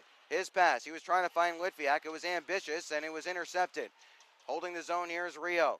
Cook rolls this one around the boards. Knight with some pressure here. He wasn't able to work it free at the goal line, as now he'll spin free and work it up ahead, but the Cats still can't clear. Towards the net. Cook kicked it away. Off to the far side it goes in the last minute of play in the period, brought to you by La Quinta Inns and Suites. No icing here. Litviak will hustle after this one to put a man under some pressure. Here's Oakley in the zone. Oakley holding it onto it on the far side as APAP comes along fresh from the bench to help out. 43 seconds remaining in the period. Litviak can't win the race to this puck down below the goal line. First to it here are the Killer Bees, and it's bumped back along to be taken by Weiss on the left side of the ice. Almost intercepted there by APAP as bringing it forward. Here are the Bees. Nice stick work here by Bolio. This was Bolio, but Bolio left it behind as Zebnik will put the brakes on the puck behind his net there. Under some pressure here as Cam Knight plays this one up the wall. It's taken here by Cook. Cook tries to play this one up the glass and down, but it goes straight out of play. 16.5 seconds remaining in the second period. Cook has not had his best second period here tonight, as a little tired over there, as he'll have to stay on the ice. 16.5 seconds remaining in the middle frame as the Wildcats trail 2-1.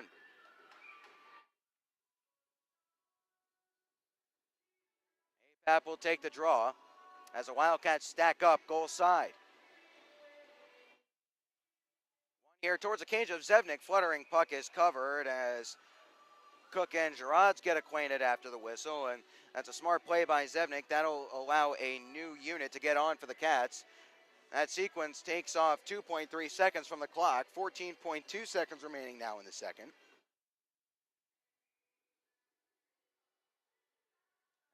The faceoff will be to the right of Zebnik here in the closing stages of the second.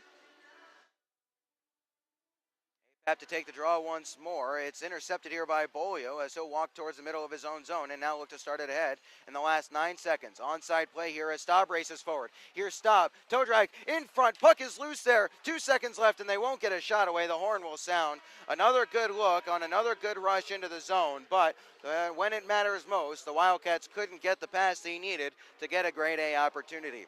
Second period ends with the Wildcats trailing 2-1. Having a goal in the frame was Evan Oakley from Nikita Litviak, but that was immediately canceled out by a goal from Kevin Clare from the blue line. After 40 minutes of action, Wildcats trailing 2-1 here from the KYC. Shots on goal, 24-13 in the contest in favor of the Wildcats, but they have not been able to make that pressure pay just yet. Step aside and come back to the K. Yeager Coliseum. When we return, we'll have highlights from last night's thrilling 4-3 win over these same Killer Bees and a whip around the league in the Jerry's Sporting Goods out-of-town scoreboard. All that and more on the other side of the break here on FastHockey.com and the Wildcats Broadcast Network.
Jaeger Coliseum. Ben Horner with you on FastHockey.com and the Wildcats Broadcast Network. We're through 40 minutes of action here in Wichita Falls. Wildcats trailing 2-1.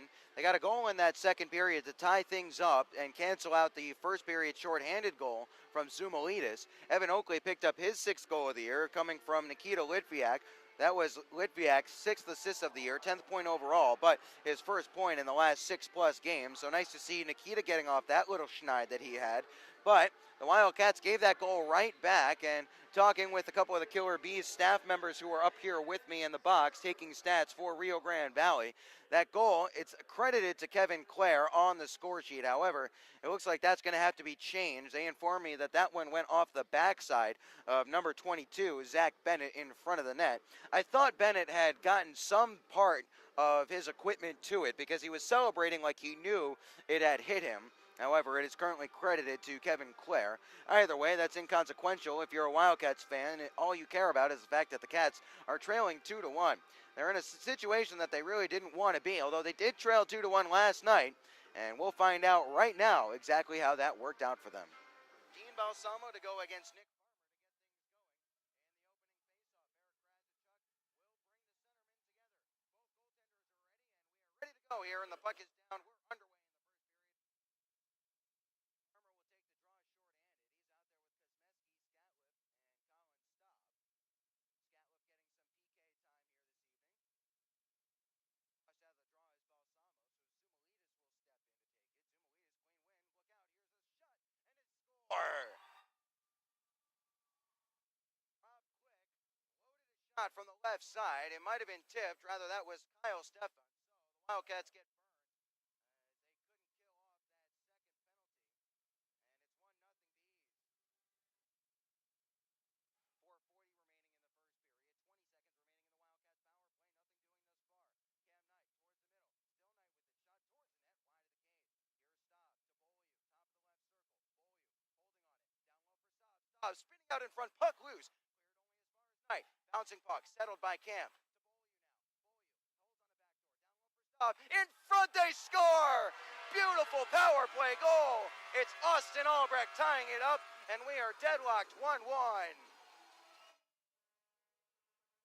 Great puck movement there on the man advantage by the Wildcats. It was Beaulieu going down low for Staub, a blind backhand pass to Albrecht in the right face-off dot, and a wide open cage for him to shoot it into, and we are even up again. 1-1 the score. Kyle Steffen scored for Rio Grande Valley on the power play. Austin Albrecht scored on the power play for the Cats. That's now a power play goal in 7 straight for Wichita Falls. And when you consider that the power play was pretty abysmal throughout all of September, they went 3 for September basically, 3 for 25 in that month. They've been very, very solid. In fact, over the last few games, not counting tonight, well, I'll get you that number in just a second. Shot, puck is loose. It's still loose. They score. They were chasing it the whole way. No one found the puck. No one took the man off it. And the Wildcats trail once more. I think it's Steffen with his second goal of the game. Bouncing puck is loose in the neutral zone now. Farmer hacking at it, and it's cleared. Settling and giving it up to Farmer was Albrecht. Here's Farmer with the step. Has Sherrison in front for Sherrison! He thought it was in. The net was off its moorings. No goal is the call on a 2-0. Somehow Schmidt did enough to keep that puck out. 2:38 remaining in the first. Here's Townsend on the puck. Back to the near side for Falconer as Albrecht is on the left side. Falconer cuts towards the middle. His shot saved. Puck loose. Albrecht couldn't score. Puck still loose. Townsend, as he was tumbling down to the ice, put it wide. Knight's pass was intercepted by Bennett. Here's Bennett at the near side wall. He'll put on the brakes. Can't turn it back towards the point as Staub was in the way to intercept, and Beaulieu will force this one free. Now they might have a 2-on-1. Staub wasn't able to reach this one ahead of Waylon Williams as Beaulieu comes along to support. Fresh from the bench, here's Jaeger. Jaeger, his shot saved. Puck loose, and they score! Colin Staub diving down to the ice, fighting through the check. His second goal in as many games, and we're deadlocked 2-2. That was a great play by Beaulieu to keep it alive. He flung it from the right wing, left wing wall, back to Jaeger near his side. Jaeger's shot was saved. The puck was sitting loose in a juicy area, and Colin Staub whacked it home.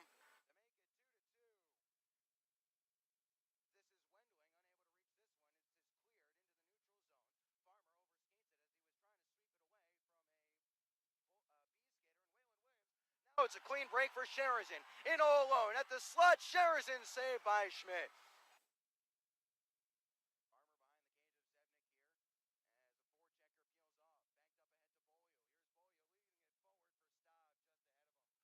That angle looks same there.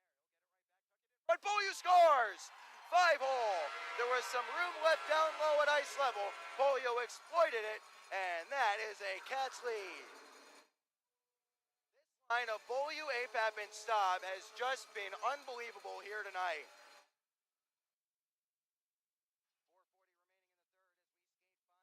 4:40 remaining in the third as we skate 5-on-5. The Cats lead 3-2. Off the shoulder of Zebnik. It's loose in the slot. Here's Balsamo towards the front of the net. They score! 4:32 remaining in the third period. And the Wildcats have given up the lead. It's 3-3. Zebnik couldn't handle that shot cleanly as Zumalitas gets the goal. Knight's going to get a penalty. It's going to be interference here. And the Wildcats are going to be shorthanded. 2:34 remaining in the third period. Face off in the near side corner. Kuzmeski slams it, but not all the way down. Can't work it free. Now it's Beaulieu. Hacked away. Now it's a short-handed rush. Kuzmeski all alone. In on goal. Save there by Schmidt. He was trying to go 5-hole. Leaves this one behind. Kuzmeski had the game on his stick a moment ago and wasn't able to beat Schmidt short-handed on a clean breakaway. Intercepted here by Farmer. Now Farmer may have a step. Farmer on Bell. Farmer trying to pull it around Schmidt there, and a penalty upcoming here. Is it a penalty? It is a penalty shot. Penalty shot. 90 seconds remaining in the third, and the Wildcats are going to have a penalty shot. Penalty shot with 90 seconds remaining. Farmer against Schmidt. Big moment in this contest. Farmer staring down Schmidt. Waits for the referee's whistle. He'll get it. It's all on Farmer and all on Schmidt. Down the middle comes Farmer. Slowly, now speeding up. Farmer scores! He scored on the penalty shot. The Wildcats lead 4-3 with 90 seconds to go. 20 seconds remaining in the penalty to Cam Knight. 53 seconds remaining in the third period. Wildcats holding a 4-3 lead after Nick Farmer scored on a penalty shot as coming to the bench. Here is Schmidt. Wide of the cage. Cook. By Waylon Williams at the point. Williams wanting a one-timer. Here's Arifi. His shot blocked by Farmer. Arifi gets it back again, and another sliding block by Farmer. Arifi once more. Top of the circle. Through the back door. Balsamo and a glove save by Zebnik. Are you kidding me? David Zebnik with a huge glove save to keep this one at 4-3 Wildcats. 5 seconds remaining.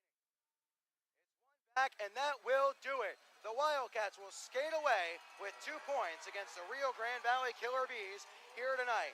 David Zebnik makes some big saves when he has to, and Nick Farmer, with 90 seconds remaining in the third period, scores on a penalty shot. His 4th goal in 3 games to give the Wildcats the 4-3 win here tonight. Wildcats will be looking to replicate that feat. That is, overcome a 2-1 deficit to skate away with the 2 points, and they're going to have to overturn a 2-1 deficit in the third period here this evening if they want to stretch their win streak to 7 in a row and stay perfect at home here in the month of November. Let's take a look at what's going on elsewhere around the North American Hockey League, as it's now time for the Jerry Sporting Goods out-of-town scoreboard. In Sault Ste. Marie, it has gone final. Johnstown picking up win number 10 on the year as they overturn the Eagles 3-2 in that one. Those 2 teams will meet again tomorrow afternoon to conclude their 2-game set. In Janesville, oh, how about this? The Jets trailing for a change. Ice Miners leading 2-0 through the second intermission in that one. Janesville looking to finish off a sweep while Keystone is looking to salvage a split on the weekend. It is 3-2 with the Wilderness leading the Austin Bruins now. Bruins trying to mount a fight back here after they have just posted 2 wins in their last 8 contests, and that has seen them slip out of first place in the Central Division. Now all of a sudden they need to look over their shoulder at the Aberdeen Wings, who coincidentally are winning right now. So it's 3-2 Wilderness through 40 minutes of action in the second period there up in Minnesota. Now, in Aberdeen, it is 3-2 Wings leading over the Brookings Blizzard. This is the back end of a home-and-home between the Blizzard and Wings. After Brookings took a 5-0 win last night, Aberdeen looking to salvage the split. They're through 40 minutes of action there. In Minot, Bismarck has the lead over their in-state rival. 1-0 is the score in favor of the Bobcats. They have about 10 minutes remaining in the second period there. Minot looking to continue their winning ways. They had a 7-0 win last night over this Bismarck Bobcat team. This also the back end of a home-and-home. Later on tonight, Kenai River hosts Wenatchee and Fairbanks hosts the Minnesota Magicians. Around the South Division right now, it is still scoreless at the NITEC Center. Lone Star and Amarillo deadlock 0-0 about halfway through the second period there. Elsewhere in Corpus Christi, it is now 3-1, with Odessa pulling one back in the second period, but Corpus Christi tacking one on as well. And it seems like every game that Corpus Christi has played in involves some sort of scoring by Wes Michaud, and that is indeed again the case tonight, as Michaud has 1 point on an assist for the Ice Rays, as they are looking to finish off a clean sweep on the weekend of the Odessa Jackalopes. Topeka leading 2-0 over the Springfield Junior Blues, as that will do it for the Jerry Sporting Goods out-of-town scoreboard. We'll return in just a moment with the third period of action here from the K. Yeager Coliseum. Don't go anywhere. Wildcats Hockey presented by Armored Roofing will be back just after this here on FastHockey.com and the Wildcats Broadcast Network.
Third period upcoming here at the K. Yeager Coliseum. Will it be a decisive one? We'll find out. With 20 minutes of hockey remaining to play, the Wildcats trail 2-1 to the Rio Grande Valley Killer Bees. Good evening, Ben Horner with you. Thanks for making us a part of your Saturday here on FastHockey.com and the Wildcats Broadcast Network, as it's Wildcats Hockey presented by Armored Roofing. Teams will change ends. To my right is David Zebnik. To my left is Ben Johansson, as the Wildcats and Killer Bees will skate five-a-side to start this contest, or to start this third period, I should say.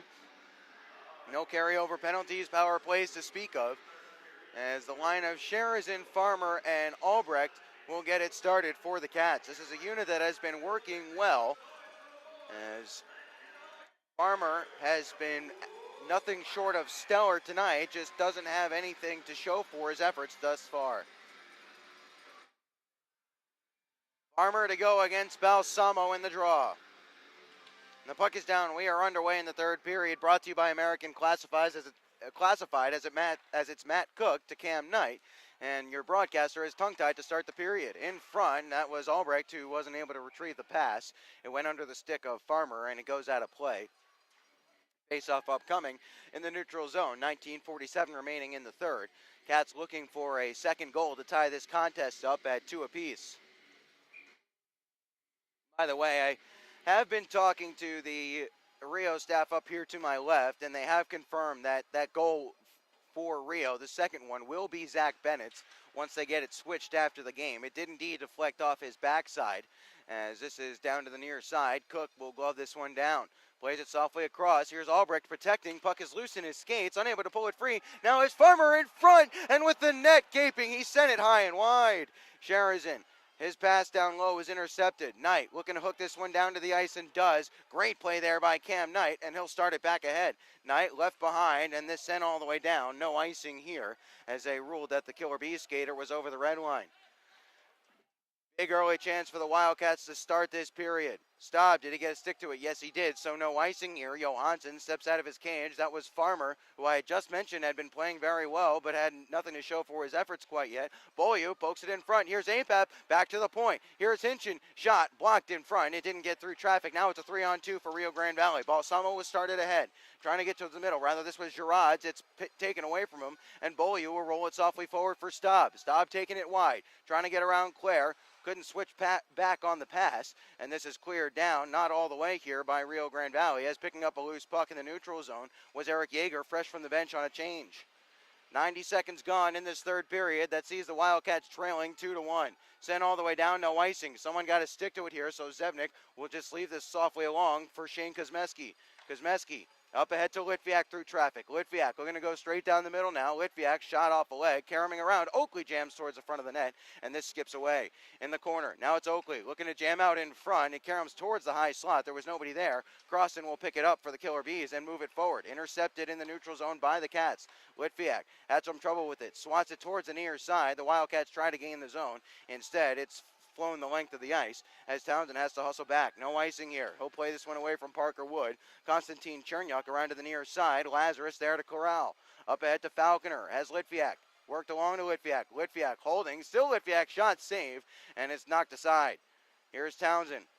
Gets tangled up with a teammate there. That was Lazarus. Tumbling down to the ice was Evan Bell. So both teams having some interesting moments of comedy here, as Falconer will pull the puck free. Shot blocked up to the point in Townsend. Townsend holding at the right side of the blue line to the middle, and Chernyuk. Chernyuk shot deflecting around, goes off to the far side wall. Lazarus first to it here, bumped along towards the corner boards. Reisinger wasn't able to meet it there, as behind the net this is picked up by Rio Grande Valley, and J.B. Baker will start it ahead for the Bees. Ladled along, but goes out of playing in the bench area of the Wildcats, coming from the stick of J.B. Baker. So we will get the whistle. 17:06 remaining in the third period. Cats trailing 2-1 here, trying to get some offensive zone time generated in the early stages of this third. They have, but they haven't been able to get too many looks in the early stages, aside from that great one for Farmer that went begging, and he has 4 goals in his last 3 games. You would have backed him to score it here. Here's Farmer, the aforementioned Farmer, on the far side half wall, trying to send it up to the point, but it came up short. Knight had to pull it in and skate back to the neutral zone. Farmer through some traffic. On his backhand, he'll chip it along and go after it, as Weiss was there ahead of him. Albrecht couldn't hold the zone as Farrell, the referee, got in his way. This sent down the ice. It will not be icing here as Cook will hustle back and bump it up the far side wall.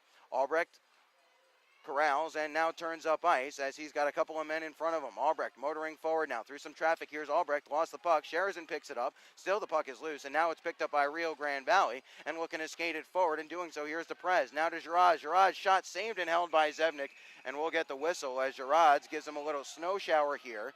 Some extras as Hinchin is separated. 16-17 remaining in the third. As the Cats trail 2-1, what you just saw there a few moments ago is exactly what the Wildcats cannot be doing here tonight. And you know what Austin Albrecht is trying to do. He's trying to draw some traffic to him and then play a pass, but it's one move too many. You can't drive into that much traffic and lose the puck. In this scenario, it's going to lead to odd man rushes the other way. Albrecht either needs to be confident in his ability to take that through all of that traffic, or he needs to chip it to the corner and go in pursuit.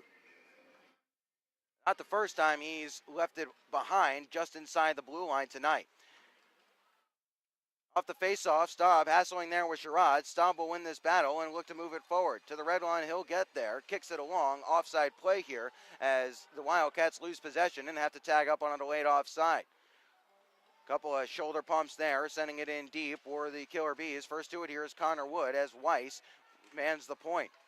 It's loose, picked up by Hinchin in front of his own net. He'll give it up to Staub. Staub has it at the red line. He'll chip this one in deep as the Wildcats look to start up a change. First to this one here is Anthony Croston. This rolls up the glass. Connor Wood had to let that go. Chernyuk has it and gives along to Townsend. Now it's Bolio onside. Here's Bolio. His shot saved and held by Johansson. 15:32 remaining in the third. The Wildcats trailing 2-1. As they've got their head in the offensive zone in this third period here, as they are trying to tie this one up. Wildcats, when trailing after 2 periods of play, are 1-3-0. Face-off will be to the left of Johansson. Rio Grande Valley, when leading after 2 periods of play, it hasn't happened too often this year. It's only happened once. They are 1-0-0, and that's something that is a stark departure from the Rio of last year. More on that in a second. Behind the cage with it here is Abbott, taking it away from Oakley and looking to play it up the wall. Rio has it in the form of Zumalitis. Skied forward. Townsend gloves this down, but Stefan was there. Instead, it's in the neutral zone. Oakley pokes at it and trying to start forward. Here's Townsend. Off to the near side. That was between a couple of Wildcats, so no one was able to corral. Now it's up the ice once more. Could be a 3-on-2 as Yeager will gain the zone, or Litviak gains the zone, tucks it towards the middle, and over skating it was everybody. Now coming back the other way. Here's Kyle Stefan. He'll get to the red line, chips towards the corner, and will go in after it as Rio works on a change. Chernyuk knifes it away easily enough from him as Yeager ramps it off the boards, and Oakley will get involved as well. Into the neutral zone for Litviak. Litviak fighting through this check of Van Tile, but he'll lose the puck as Weiss has it for Rio Grande Valley. Head full of steam. Here's Jack Weiss. He'll gain the zone, slow things down, gets past Chernyuk. Weiss looking to center it out in front, and a toe save there by Zevnik at point-blank range. Here's Chernyuk. Up ahead, Sherazin. Sherazin left behind, fights through it, gets it back. Sherazin still. Puck is loose. Tumbling down to the ice hard was Falconer there, as this is sent back to the neutral zone where Cam Knight will grab it at his own blue line and turn up ice. Headman pass. It was behind Falconer. It might have been partially deflected for that result, as this is brought forward once more by the Cats. Falconer, onside play. High slot. Shot saved there. And making the save for the whistle was Johansson. Now Sherazin getting involved with some extras with Evan Bell and Rob Click. 14:08 remaining in the third. Cats trailing 2-1, trying to get some offensive pressure here as they're looking to tie this contest up. Rio last year was one of the hardest teams to come back against, and it seemed like in every game that they played, they had a lead heading into the second period. They were 26-0-2 when leading after 2 periods last year. Far cry from this year, where this is just the second contest where they've had a lead entering the final frame. Face off to the right of Johansson here. It's loose at the dot. Beaulieu trying to walk forward. Couldn't get his stick free as this allows Gerards to play it forward for Baker. Hacking at it there was Kuzmeski. It pinballs around. Kuzmeski will ladle it off the glass. Now it's loose on the back of the net. Chopping it free are the Killer Bees. Trying to work it loose now is Hinchin. Bees have it. Looking to spin out in front, but unable to do so. There was Gerards on a good stick by Kuzmeski, who will play this off the kick plate for Hinchin. Hinchin Pass up the ice, ambitious, but it caroms around and squirts all the way down as Weiss will have to take it in his own zone. Nice step here by APAP to hold the zone. It's Beaulieu now. At the left circle, through the middle, save there by Johansson as Staub was waiting at the doorstep. And he'll freeze play. 13:28 through remaining in the third. The Wildcats had a good look there. Staub just couldn't get enough of it to get it through the 5-hole of Johansson.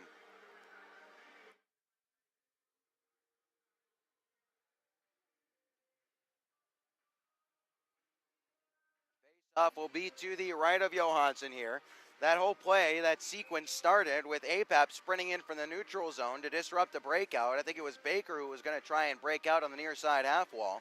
But APAP worked it down to Beaulieu, who sent it in front for APAP or Staub, but no one was able to get it past Johansson as it was Staub's effort. Looking to leak away. Here's Stefan trying for a breakaway. Tries to dance inside Chernyuk. Instead, Townsend gets there, good deep position, and chips it forward for Litviak. Litviak dangling around here, left the puck in a dangerous area for too long as this one goes out of play. And the Wildcats will maintain the offensive zone faceoff. 13:08 remaining in the third. Litviak guilty of what Albrecht was guilty of just a few minutes ago and trying to dangle his way through 3 and 4 and 5 guys. And it may happen once in a blue moon for Nikita, but it's a tough ask to do on a regular basis. He'd be better served to chip it to the corner and go in pursuit, or at the very least, drop to a teammate. Face-off, we saw Sherazin out there with Farmer. Puck is loose in the slot. Sherazin picks it up. Nice pass to find Townsend. Townsend shot, scores! Jake Townsend, sniper from the point, and the Wildcats tie it up 2-2.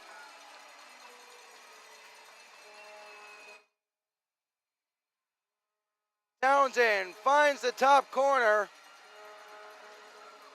from the blue line, and it's 2-2.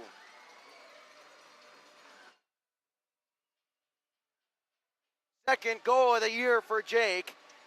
That'll go from Sherazin and Chernyuk, I believe.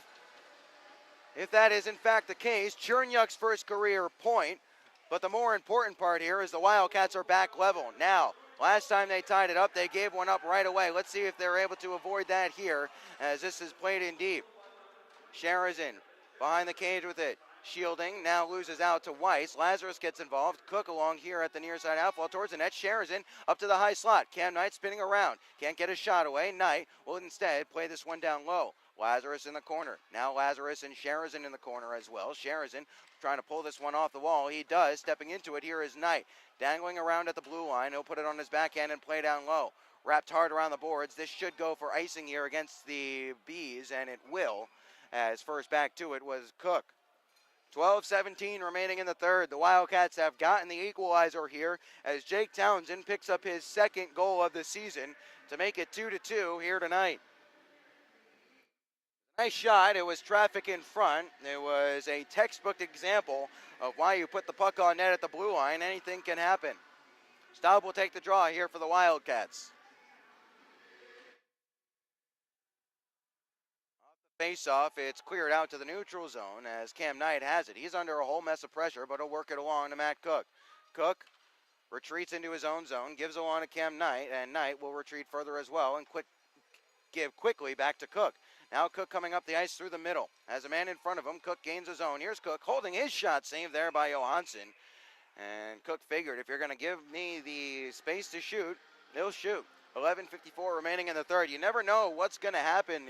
As you saw last night, if you follow the NHL, Johnny Boychuk, or rather, it was, I believe, Seidenberg for the Bruins. Boychuk now an Islander. I believe it was Seidenberg had a ripper from just over the red line that beat Sergei Bobrovsky of the Columbus Blue Jackets through the 5-hole. So you never know. Gaining the zone and sending one towards the cage are the Killer Bees. It caroms off to the near side after Zevnik didn't have to make a play. Rolled down to the ice was Staub, well off the play. Should have been an interference, but Farrell let it go. Farrell's adventures with the whistle continue. He's been one of the most inconsistent referees we've seen in the NAL this year. Here's Connor Wood pulling it free. Townsend with a good defensive stick. Staub blows him up. Shot from the point, wide of the cage. Wood on a backhander, couldn't put it towards net. It's wide of the cage on a follow-up. Beaulieu steps onto the puck, back off to the far side and Staub, who will gain the zone through the middle. Here's Staub on his backhand, tries to hit Beaulieu in front, and he wasn't able to do so. Nice stick work here by Staub to slow things up as Jaeger has it in the neutral zone. Kosmeski on his backhand spins this around the boards and will look to set up shop as the Wildcats get the forecheck on. Oakley couldn't seal his man off and get the puck, but the Wildcats have it in the neutral zone. Here's Hinchin. Kosmeski under a whole lot of pressure. He'll poke it along here as holding the zone. Here's Balsamo. Kosmeski comes along to the near side half wall trying to dig it free as holding it here is a shot and a save there. He'll hold on. Zevnik makes the save. As that came from the stick of Stathis Sumolitis. 10:44 remaining in the third period. The Wildcats and Killer Bees even up at 2 goals apiece here with the faceoff coming to the left of Zevnik. Wildcats outscoring their opponents 35-19 in the third period. Now make that 36-19 in the third period. Off the faceoff. Farmer tied up with his man there. That allowed Reisinger to come along and step free as this is Matt Cook. Ambitious pass is off the backside of somebody in front. That was crossed in there as Wendling looks to gain the zone. Wendling in the slot. His shot goes wide of the cage. Cook might have gotten a piece to send it there. Here's Croston wheeling towards the middle. Shot and a save by Zevnik. He looked behind him, but he had it as Croston wheeled into the middle. And there's going to be a slashing call, and it's going to be against the Wildcats, I believe. Actually, it's Parker Wood complaining, so maybe it's Parker Wood who will head to the sin bin. The referee did whistle for something, and it is indeed, well, it's not Parker Wood, but it will be a Rio Grande Valley skater as heading over to the box. That's, I believe, Logan Wendling. It is indeed, so the Wildcats 0 for 2 on the man advantage thus far will get a third crack at it tonight. They're hoping third time's the charm. With 10:23 remaining in this third, we are tied up at 2 goals apiece.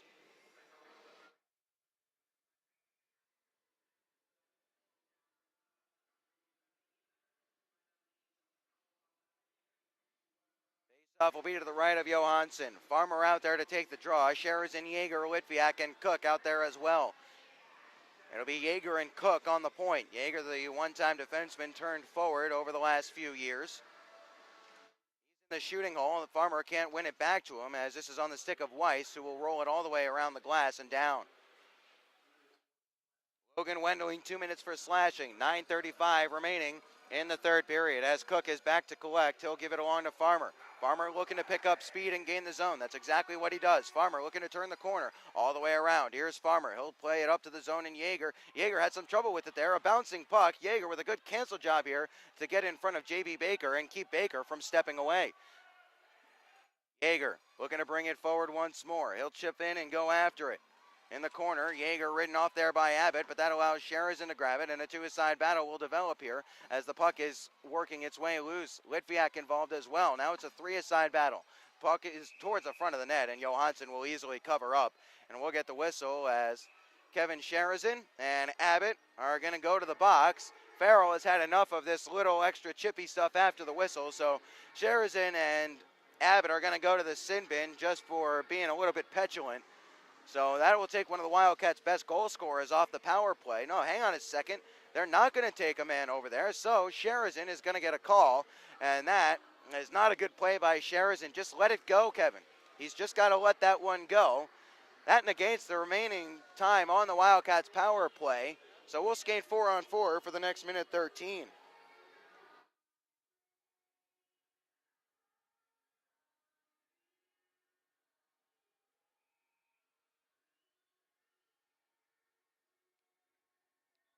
Wildcats were hoping for on this power play. It's negated. A roughing call to Kevin Sheridan, so we'll skate 4-on-4.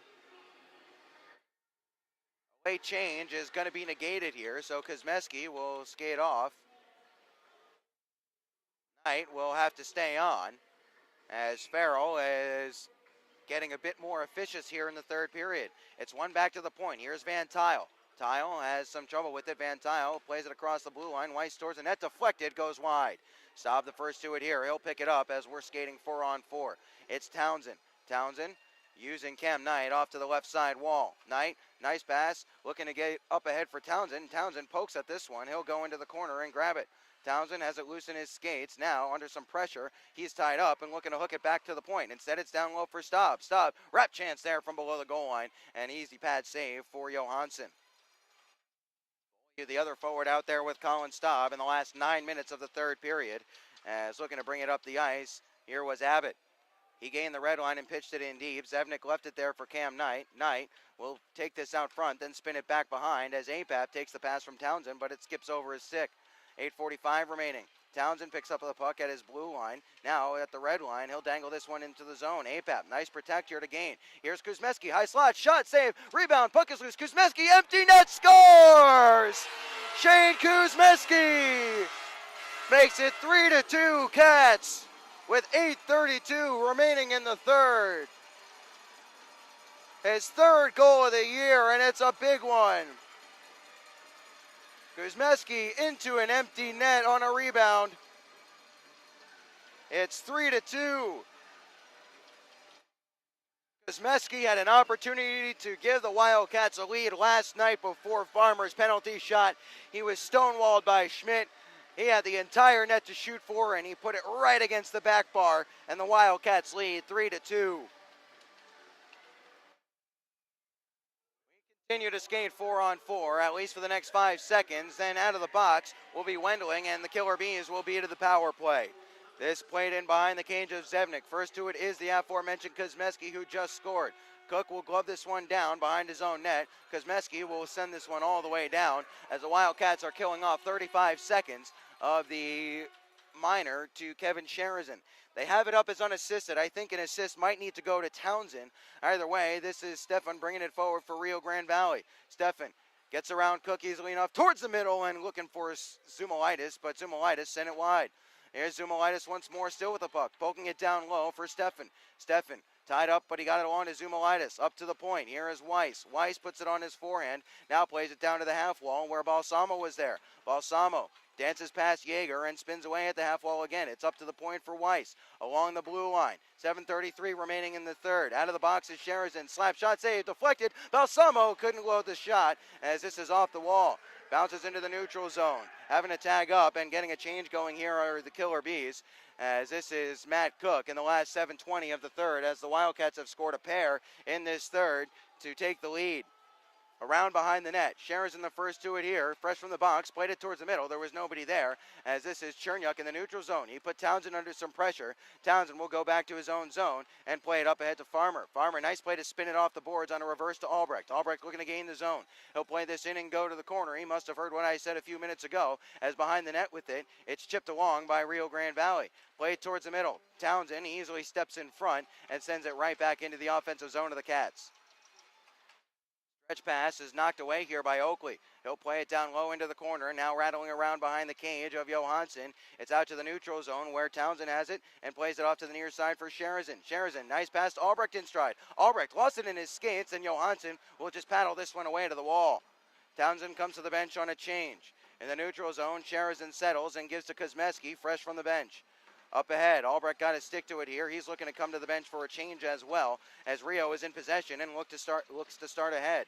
Abbott will gain the zone off to the left wing side, wrapped around the boards there by Baker. To the near side it comes. Wendling was waiting for it. Meeting him there was Austin Hinchin. Wood flubbing the shot there was Baker. Apap touched it forward on a backhand. Albrecht is gassed. He'll chip this one in and come to the bench for a change, as Beaulieu will hustle in after it. Behind the net, Beaulieu hassles there with Claire, trying to work it free as Apap comes along. Apap slammed into the back wall there, but stepping free was Claire, and now it's Connor Wood for the Bees.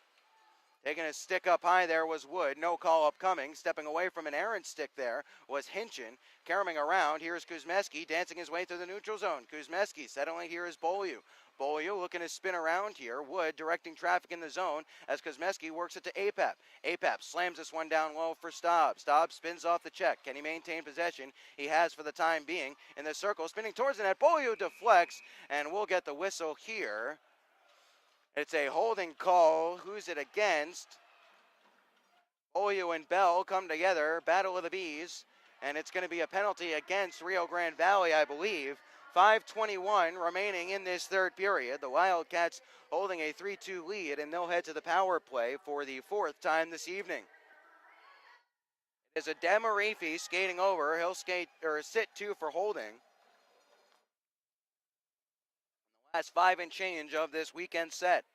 Maybe.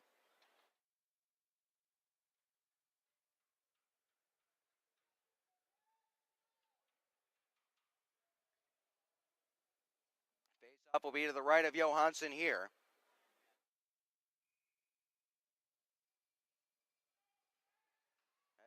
Back by the Wildcats, trying to touch it to the neutral zone was Yeager, stepping free, however. Here comes Sumulidis. Sumulidis backhander save there, and Zevnik will hold. 5:13 remaining in the third, as Sumulidis has a goal to his name thus far already, but was looking for a second that got denied.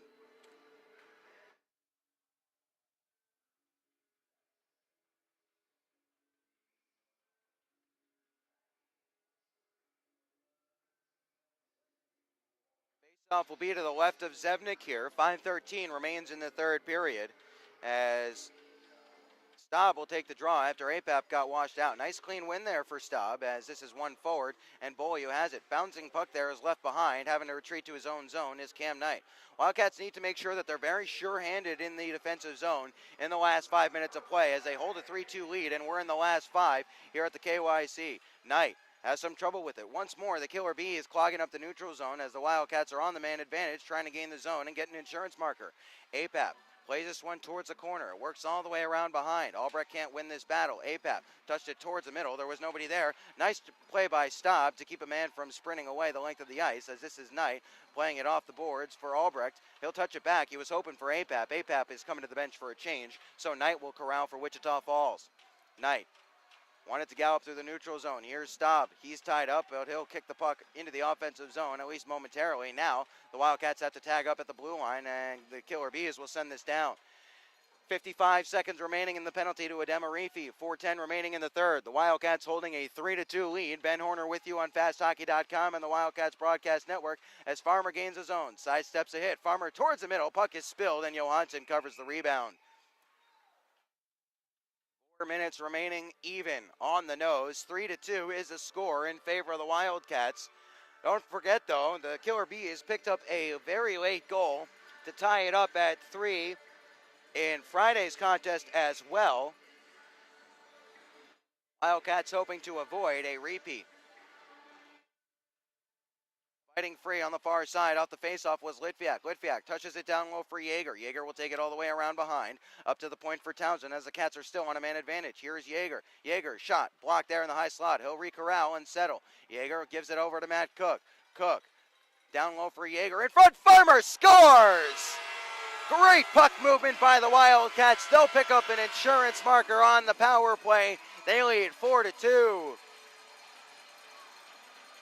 Farmer scores on a power play after great puck movement from Cook and Yeager. Yeager gets an assist that he certainly deserves tonight. And the Wildcats have some breathing room. 3:41 remaining in the third. That's now a power play goal in 8 straight games for the Wildcats.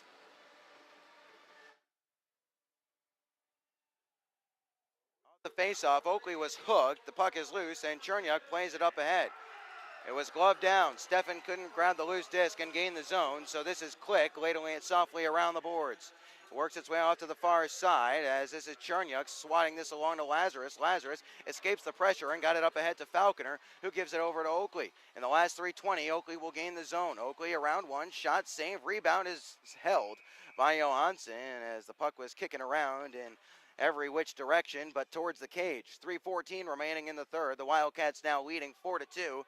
Power play goal from Nick Farmer as Litviak and Yeager get the assists.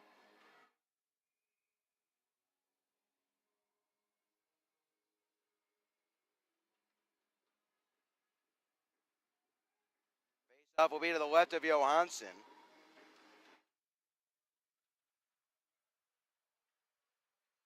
Wildcats will hold the zone down low. Oakley trying to milk some time off this clock in the last 3 minutes and change of this contest. Game not over, though. Still some hockey left to play as Wood tries to beat this one forward. This should be icing, and it will not. They'll wave it off. Wildcats had it in their zone, and they do once more in the form of Kuzmeski. Here's Shane Kuzmeski. in his own zone. Looking to gallop forward. Now he'll slow things down, play this into some space. He'll chase it himself, has his pocket picked, but Farmer comes along to support, and he'll play this one off the high glass. Doesn't get all the way down, and that's fine for the Wildcats as that keeps the clock moving and keeps the icing out of play. 2:30 remaining in this third period. The Wildcats holding a 4-2 lead. They've scored 3 times in this third, as this is sent wide of the cage of David Zevnik. Picking it up here is Matt Cook. He'll bump it back along for Farmer, who plays it off to the far side, and Albrecht. Albrecht tries to bank it out of the zone, still can't do so. On a second look, Rio holds his own once more. Here's Zumalides. Backhander saved by Zevnik, and he'll get the whistle. 2:11 remaining in the third. Wildcats now leading 4-2. Townsend tied it up at the 7:03 mark of the third. That made it 2-2. Shane Kosmeski made it 3-2. It's listed as unassisted. That might be changed after the fact, as that made it 3-2 at 11:27 of the third, and then a great power play goal, some great puck movement for the Wildcats on the man advantage. Saw Farmer slam it into an empty net. It was in so quick and it caromed out that if it weren't for the referee, I don't know if half the people in this building would have realized it went in. We're in immediate timeout here, and I think taking a timeout as well were the Rio Grande Valley Killer Bees, as head coach Joe Coombs looks to draw things up. Last home game of the month for the Wildcats as they're looking to finish off a 5-0 record here in November. Pick up their 15th win of the year. They've only played 19 games. 2:11 to hold on to this 2-goal lead.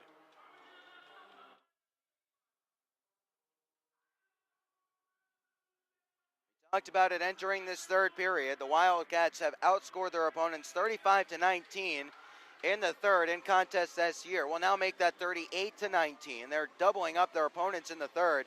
And that's a good recipe for success to win hockey games. Off will be to the left of Zevnik here as we'll get back to play. Staub out there with Farmer, Beaulieu, Cook, and Knight. As the Wildcats mixing and matching here, and net is empty to my left as there's 6 attackers on for the Killer Bees, and right away Abbott can't hold the zone. Extra attacker on for Rio Grande Valley as they're trying to cut this deficit in half. Zevnik sweeps it along dangerously. Oh, he put it in front of an empty net, but Cook was there to sweep it away. Crossan, loading, shot, save, rebound, swatted away from danger. It's only as far as the point in Abbott. Abbott along to Weiss. He couldn't corral. It's a foot race. Staub pokes it ahead for Beaulieu. He has an empty net. Beaulieu skipped off the ice and hit the post on a last-second carom. 1:40 remaining in the third as Beaulieu was looking for his 11th of the year, but it jumped up and hit the post at the last second. Knight uses his stick, but can't disrupt the play. Cook will send this off to the far side wall. Net empty to my left. 90 seconds remaining in this third period. Here's Van Tile. Slap shot. Save. Rebound off to the near side wall as Apap tries to send it down. He can't do so. Cook tied up to a side battle. It's held at the point. Here's Van Tile. Loading shot. Deflects wide of the cage. Staub pokes at this one, and he's just able to force it over the blue line. 70 seconds remaining in the third period as we tick down towards the last minute of play. Brought to you by La Quinta Inns and Suites, as here is Stefan putting it on his backhand and putting it into the offensive zone of the Bees. Townsend rolls this one along for Knight. Knight ties up, trying to kill off some more time here as the Cats lead by 2, and the net is empty to my left. Apap banks it forward. Stepping ahead, here's Yeager. Empty net in front. Yeager, backhander, send it wide of the cage. That'll kill some more time off the clock, however, as picking this one up in his own zone is Kyle Stefan. 40 seconds remaining in the third. Cats leading by a pair. Trying to gain the zone of the Bees. It's hacked along. Held though. Connor Wood towards the net. Zevnik covers. Oh, and now a big pileup's going to ensue, and we're going to get a lot of extras. Bennett and Yeager are tied up. Zevnik is at the bottom of a dog pile. Yeager is about the most mild-mannered guy on this Wildcat squad. Oh, a whole mess of bodies there. That's Knight. Someone else down there for Rio. Apap is involved as well. Connor Wood is being physically pulled away from Cam Knight in that scrum by the linesman Richetel. There will be penalties out of this. Zevnik is okay. There's 33.6 seconds remaining. The Cats are up 4-2. And Knight and Wood are both going to be sent for an early shower. Most likely double minors or something of that nature perhaps a 2 and a 10 for unsportsmanlike. A lot of options at the referee's disposal here. Farrell will send those two guys to the locker room, 33.6 seconds ahead of schedule. As the faceoff will be to the right of Zevnik, net empty still to my left. As it stands right now, Shane Kosmeski's goal would be the game winner. That one made it 3-2. As Falconer will take the draw for the Wildcats. One back, shot, caroming around there off the back wall. It's picked up by Crossan, who will shovel it back to the point in Arifi. His shot blocked. Now it's Falconer trying to pull his stick free, and how that's not a penalty is beyond me. Nice play by Townsend to get his stick back to Falconer. As gaining the zone here is Crossan, and a glove save by Zevnik. 15.4 seconds remaining in the third. Falconer was trying to step away from Arifi and play it into the empty net. He had his stick tied up, as it could have been a penalty. None was forthcoming, but Zevnik makes a good glove save coming from the stick of Crossan in the high slot. 15.4 seconds remaining in the third. The Wildcats trying to hold on for their 7th win in a row and 15th win on the year. Off the face-off, towards the corner. Nice win there for Yeager. It's swept around the near side wall. Oakley had to challenge on Weiss. It's down low for Crossan. Back up to Weiss. High slot, middle of the blue line. Now towards the net. Blocked down in front. Where's the puck? It's loose. Townsend will pick it up, and that will do it. The Wildcats will sweep the Rio Grande Valley Killer Bees. Jake Townsend put it into the back of the net after the horn had already sounded, just for good measure. Zevnik gets his 5th straight win. The Wildcats get their 7th straight win. That's win number 15 on the year, as 3 goals in the third period claims victory for the Cats. We'll be back in just a second to put the finishing touches on this one as the Wildcats sweep the weekend against the Rio Grande Valley Killer Bees. We'll be back in just a second as Wildcats Hockey presented by Armored Roofing will roll on FastHockey.com and the Wildcats Broadcast Network.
We're back at the K. Yeager Coliseum. Ben Horner with you here on Wildcats Hockey presented by Armored Roofing as we're putting the finishing touches on a 4-2 win for the Wildcats. Let's get you the scoring summary here before we step off air and wrap up the weekend.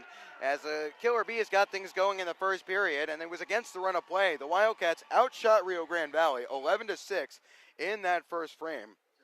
However, it was a short-handed goal for the Killer Bees that gave them the 1-0 edge, as Stathis Sumulidis scored on a backhanded effort, unassisted after he had walked into the zone and danced his way through 3 or 4 Wildcat skaters in their D zone.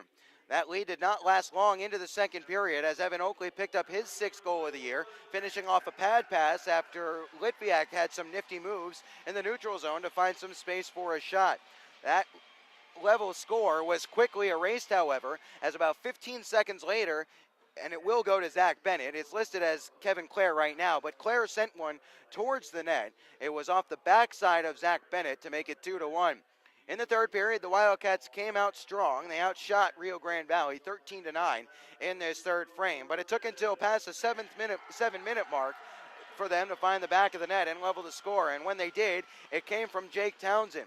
He wristed one from the high slide. He picked his spot very well, almost went bar down. He stuck it in the top right corner over the left shoulder of Johansson, with the assist coming from Sheridan. That made it 2-2.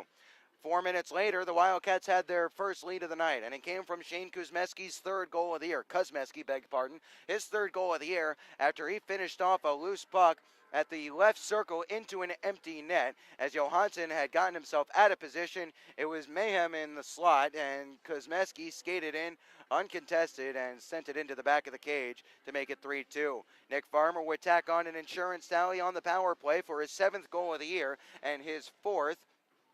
Make that his 5th in the last 4 games for Farmer, as that is where it would finish. Getting the win tonight for the Wildcats is David Zevnik. He made 20 saves on 22 shots.